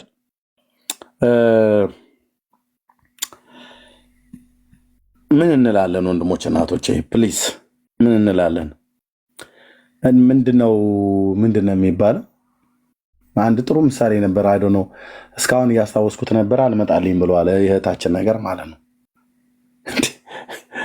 እውነተኞች ነቢያት አሉ ወይ ብዬ ስልህ እልም ያለ እራፊ ጨርቅ ሻጭና ጨው ሻጭ በርበሬና ቃሪያ የሚሸጥ ነቢይ ነኝ ብሎ የሚል ዱርዬ ተጠራብኛለህ እንዴ? እኔ ጋር እኔ እኮ የጠየቁት እውነተኛ ነቢያት አሉ ወይ ነው። አዎ አሉ ብለህ ካልክ መጥራት ያለብህ ዘይት ሻጩን አይደለም፣ እራፊ ጨርቅ ሻጩን አይደለም። ትውልዱን የሚያማግጡ የሚቀልዱ ህዝብ ላይ የሰለጠኑትን የማንንም ተራ የሰፈር ዱርዬ አይደለም የምጠራልኝ። እውነተኛ ካሉ የምታውቃቸው ካሉ ኦኬ፣ እነሱ ነው መጥራት ያለብህ። ሐሰተኞች ብዬ ስልህ እውነተኞችን አትጥራ። እውነተኞች ብዬ ስልህ ሐሰተኞችን አትጥራ። እህታችን አሁን በሐሰተኛ ነቢያት ተጎድተሻል። አዎ ማንን ጠሪላንሽ? እቤታችን አንድ እግዚአብሔር ነቢይ መጥቶ ነበረ። ከዛስ አባቴ እንደማይሞት ነገረኝ። እኔ ግን የቤታችን ጨለማ ሲሆን አይቼ ነበር። እና ታዲያ በአንቺ በኩል እግዚአብሔር ያሳየውን ጨለማ እኮ በአገልጋዩ በኩል መጥቶ እኮ ገፈፈው። እቤታችሁ የሐዘን ጥላ እህቴ፣ እቤታችሁ የሐዘን ጥላ ሞት ጥላውን አጥልቶ አባትሽን ሊወስደው ነበር። ያ አገልጋይ መጣ፣ ጸለየላችሁ፣ ምልክትን ሰጣችሁ ጌታ በሱ በኩል ማለት ነው። ሶርሱን ነገራችሁ፣ ድግምት እንደተሰራባቸው ነገራችሁ። ሆኖም ግን አባትሽ እንደማይሞት ነገረሽ እና አባትሽ አልሞቱም። ለዚህ አገልጋይ በሱ ስለሚሰራው ለእግዚአብሔር ክብር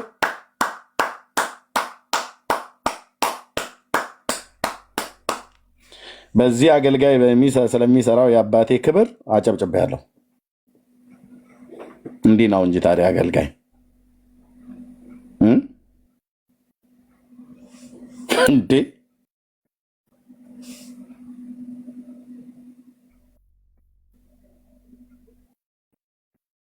አባቷ በህይወት ኖሮ በቤታቸው የመጣውን አገልጋይ የምትወቅስ የጸለየላቸውን አገልጋይ የምትወቅስ ምን ጉድ ናት? በመድኃኔዓለም እንደዚህ አታድርጉ ወንድሞች እናቶች። እሺ እንደዚህ አታድርጉ፣ እንደዚህ አታድርጉ። ግፍን ፍሩ፣ እግዚአብሔርን ፍሩ፣ እግዚአብሔርን ፍሩ። ነቢይ ብሎ የሚል ስም ስታይ ቅንድብህን ወደ ላይ ወርታይ ዝቅ ከፍ አታርግ። ይምጣ፣ ማንም ይምጣ። ነቢይ እነኛል ይምጣ፣ እንጠይቀዋለን እንጠይቀዋለን። ኦኬ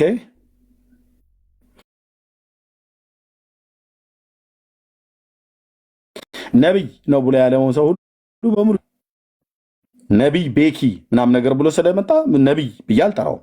ነቢይ ኤርሚያስ ብሎ ስለመጣ ነቢይ ተብለህ መጠራት የለብህም። ሲጀምር ጸጋ ስጦታውንም እግዚአብሔር ጥሪውንም የሚሰጥ እንድንጠራራበት እኮ አይደለም አይደለም አይደለም። ወንድምነት እየተባባልን ግን የጸጋ ስጦታው እግዚአብሔር ሲሰጥ ሲያመጣ እንናገራለን።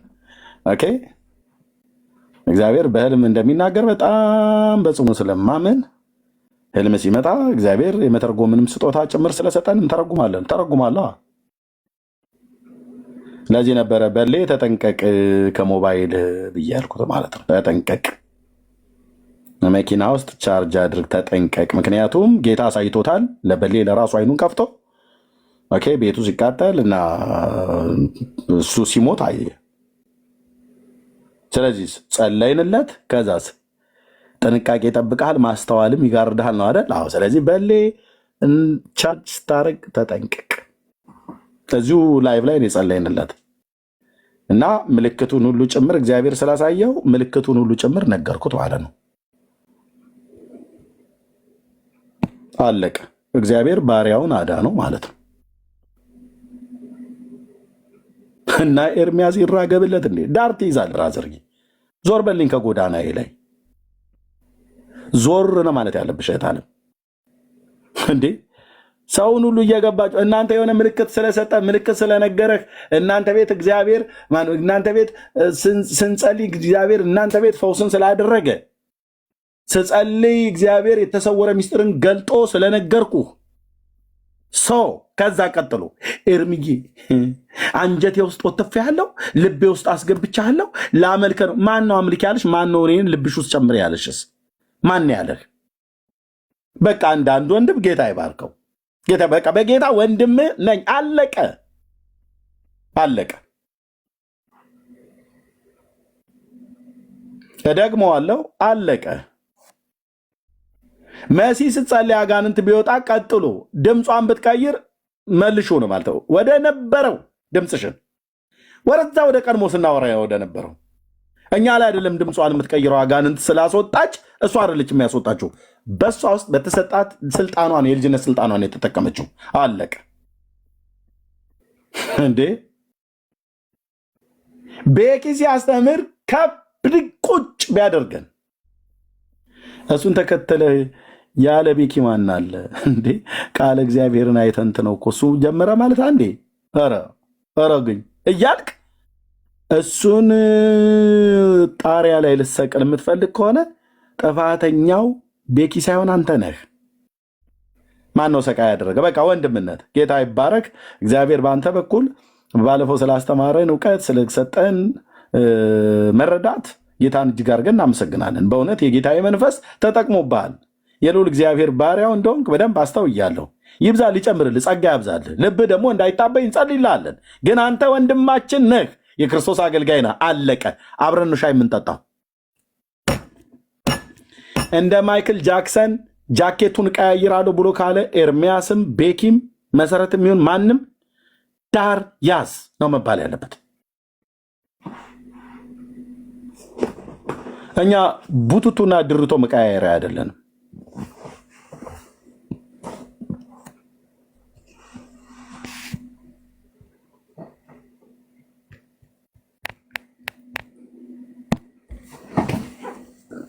የጸጋ ስጦታ ያልፍብኛል። እኔ እኮ ባዶዬን አይደለም አገለግለው ብለው ማነው በኢትዮጵያ ውስጥ ያሉ እውነት ለመናገር የጸጋ ስጦታ የሌላቸው ሰዎች?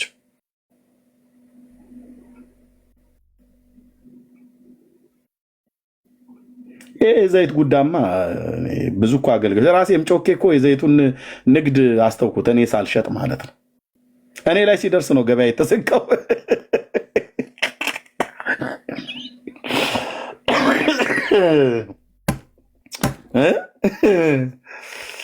እኔ ሳልሸጥ እኮ ነው። እናንተ እኔ ላይ ሲደርስ ነው አደለ? አይናችሁን አጉረጥርጣችሁ ዘይት አይሸጥም እንሞታታለን ብለው እነ ቤኪ ሁሉ ጭምር እንደ 6 ኪሎ አንበሳ ሲጮህ የነበሩት እኔ ጋር ሲደርስ አይደል? ያለ እኔ ማን ያልሸጣለ?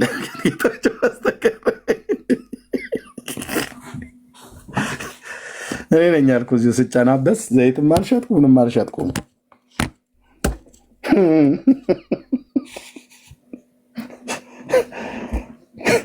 አሁን ኤርሚያስ ዘይት ቢሸጥ በእውነት ይሄ ዘይት አንዴ አናትሽ ላይ ጠብ ብታረጊው ፀጉርሽ አቤት ሰጥሻለሁ። እኔም አሁን ሴቱን ገንዘብ መሐረብ ለማስፈታት በእውነት ይሄ እኔ የምሰጠው ዘይት እርግብግቢች ላይ ጣል ብታረጊው ፀጉርሽ ከገልአድ ተራራ እንደሚወርድ እንደ ፍየል መንጋ መሬት ለመሬት እየተዘናፈለ ነው የሚሄደው። ያደ አንጤፍ ነበር የሚመስለው። ብዬ ብል ይሄ ኪንችሬ የከርከሮ ጋማ የሚመስል ፀጉር ያላት ሴት ሁሉ አይደለም በብልቃጥ በጀሪካ ነው የምትገዛኝ። ምን ዋጋ አለው ታዲያ? ኤርሚያስ ተጃጅለው ቁጭ አለ። አይሸጥ አይለውጥ።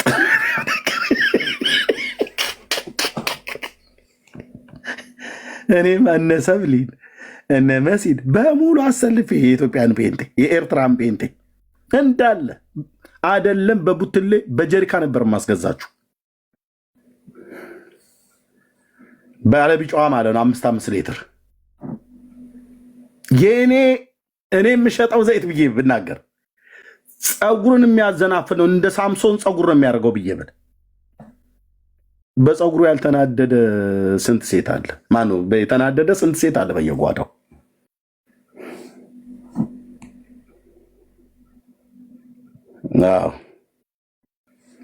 ግን የሀገሬ ሰውቶች ይላሉ በአፍንጫ ይውጣ ይላሉ። ቴንኪው መንፈስ ቅዱስ ለዘላለም ስም ይባረክ። በቃ ለጽድቅ ጨክነህ ኑር ብራዘር። ጨክነህ መኖር ማለት ነው።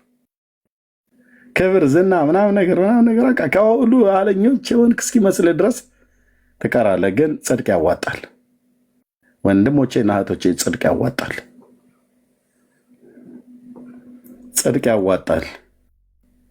በዝርፊያ ያመጣውን ልብስ ለብሰ በሰው ፊት ዋው ፓ ሊያስብል ይችላል፣ ግን ሞገስ አይሆንም። ያንን ልብስ ለብሰ ንግግርህ ራሱ አይደለም ለሌላ ሰው ለራስህ የሚቀፍ ይሆናል። እውነት ስለሌለው ከአንደበትህ የሚወጣ ነገር ሁሉ ሞገስ አልባ ይሆናል። ነገር ግን በጽድቅ ኖረህ ቲሸርት ለብሰ ስታወራ ግን ንጉሱ አብሮ ይቆማል። ጽድቅን ወደደ አመፃንም ጠላ ተብሎ እንደተጻፈ እግዚአብሔር በባልንጀሮች መካከል ይቀባላ። ጌታዬ ለዘላለም ስሙ ይባረክ። ስለዚህ ሰዎችን በከንቱ አትወንጅሉ። አንቺ ጌታ ምስክሬ ነው። ንስሐ ግቢ። ማንሽ ሜሪ ንስሐ ግቢ። ወይም የምትናገሪው ነገርን አታቂ ሶሻል ሚዲያ ላይ ያጠፋውን ሰው ንጹህ አታድርጊ፣ ንጹህን ሰው አትበድይ። ልብሽ ውስጥ ያስገባሽው ራስሽ ነሽ። ልባችሁን አስፉልን ነው እንጂ ያለው ጳውሎስ። ልባችሁ ውስጥ አስገቡን አለ እንዴ? ልባችን ውስጥማ እንዲገባ የተፈቀደለት አንድ ጌታ ነው ያለው። አለቅ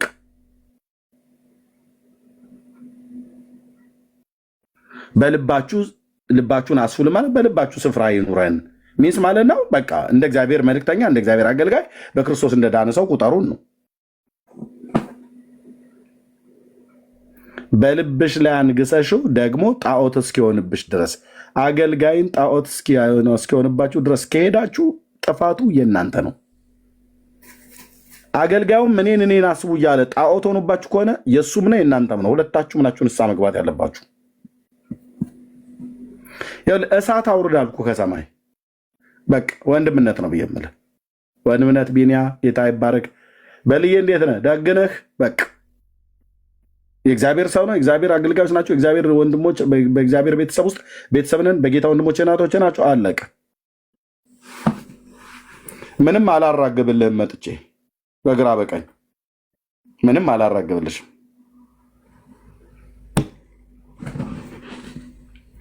ይሄ ተብሎ ሲባል አገልጋዮችን እንደ አገልጋዮች አናክብር ማለት አይደለም። ተገቢውን ክብር እንሰጣለን ለአገልጋዮች። አለ አንድ ደግሞ ተለጥጦ አገልጋይ ማለት ይላሉ አንዳንድ ሰዎች። ይሄ በእኛ በር መውጫና መግቢያ ላይ ለጭቃና ለአፈር መጥረጊያ የተቀመጠው ምንጣፍ አለ አይደል ይላሉ። አዎ ስንል አገልጋይ ማለት እንደዛ ነው ይለዋል። እውነትህን ነው፣ እውነትህን ነው። ያንተ ያቺ እንትን ሳዱላ ፀጉር የተቆረጠች ልጃገረድ ሁሉ እየጠረገች የምትገባበት ምንጣፍ ነው ማለት ነው ኤርሚያስ። አገልጋይ ማለት በራችን ላይ እንደተነጠፈ ምንጣፍ የጫማችንን ቆሻሻ እየጠረግንበት እንደምንገባው ምንጣፍ ነው ይሉልሃል። የትኛው መጽሐፍት ላይ እንደዛ ያነበባችሁት? ምዕራፍ ስንት ቁጥር ስንት ላይ አየኸው? ንቀት ተለጥጦ ለአገልጋይ ያላቸው ንቀት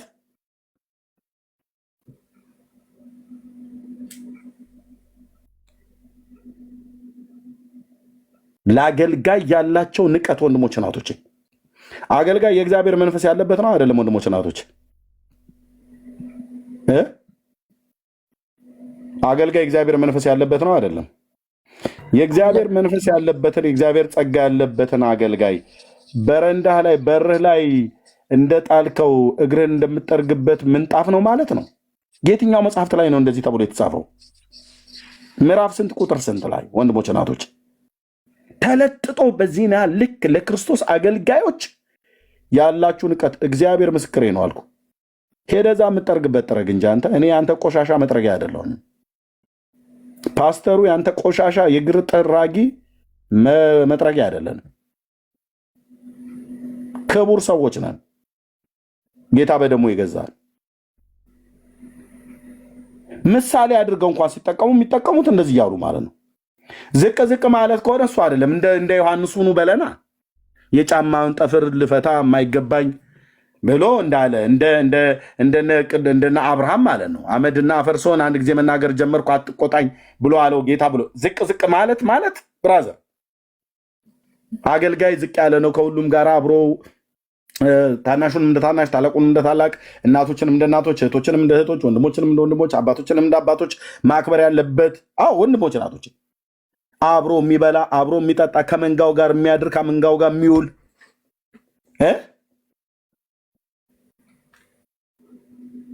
ነው መሆን ያለበት። ሽቶና ዶዶራት የተቀባውን የሚስም ያልተቀባውን ግን ትጠነባኛለህ ትገማኛለህ ብሎ የማያባርር ምክንያቱስ ሳሙና መግዣ አቶ ሊሆን ይችላል። ያ ሰውዬ ትጠነባኛለህ ትገማኛለህ አለ እንደ ጌታ ኢየሱስ ክርስቶስ ጌርጌሴኖን በመቃብር ስፍራ ሲሄድ አንተ እኛ አገልጋዮችን ሰዎች እንዲስሙን በቃ ሰው ሁሉ ሽቶ መግዛት አለበት። ሽቶ የሌለው ስንት አለ? ዶዶራት የሚባል ነገር የማያውቁ ስንቶች አሉ ወንድሞች እናቶች።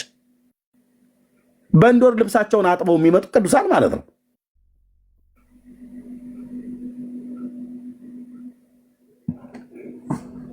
አይባልም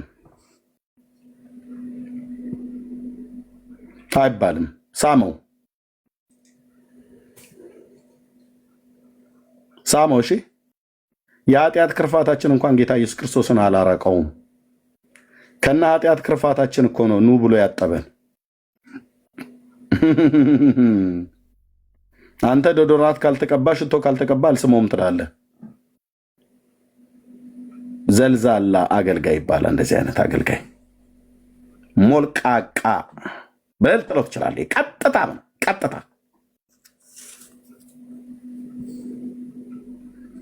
በርጣሜዎስን አይነ ስውሩን ሰው ኢያሪኮ መንገድ ላይ ቆሞ ሽቶ ተቀብቷል። ምን አድርግልህ ዘንድ ትወዳለህ? አይ ዘንድ ብሎ ሲለው ግንባሩ ላይ እኮ ነው እጁን ያደረገለት። እይ ብሎ አለው ይላል። አየ አልተጠጋጉም፣ ተጠጋግተዋል።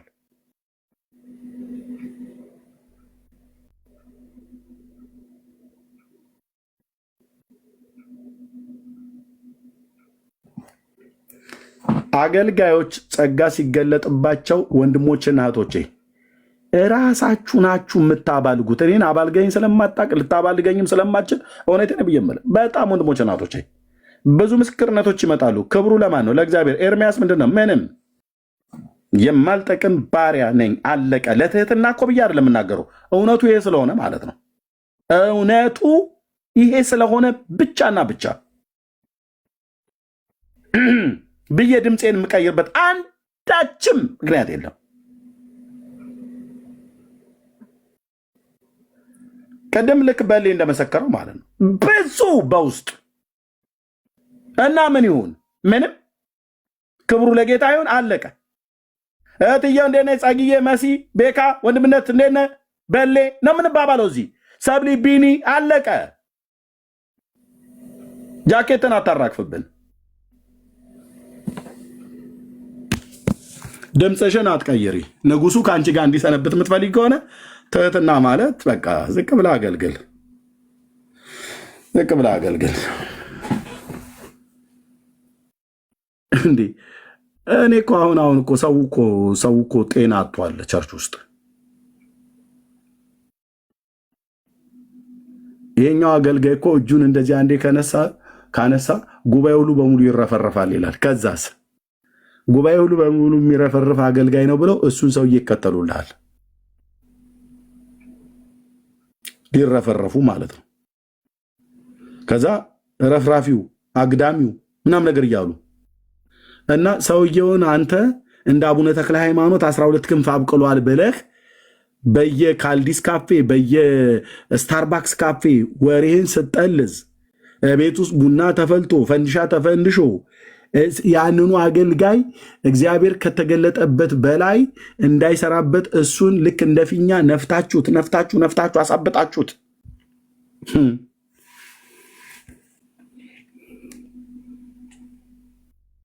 ያነገሳችሁት እናንተ ናችሁ።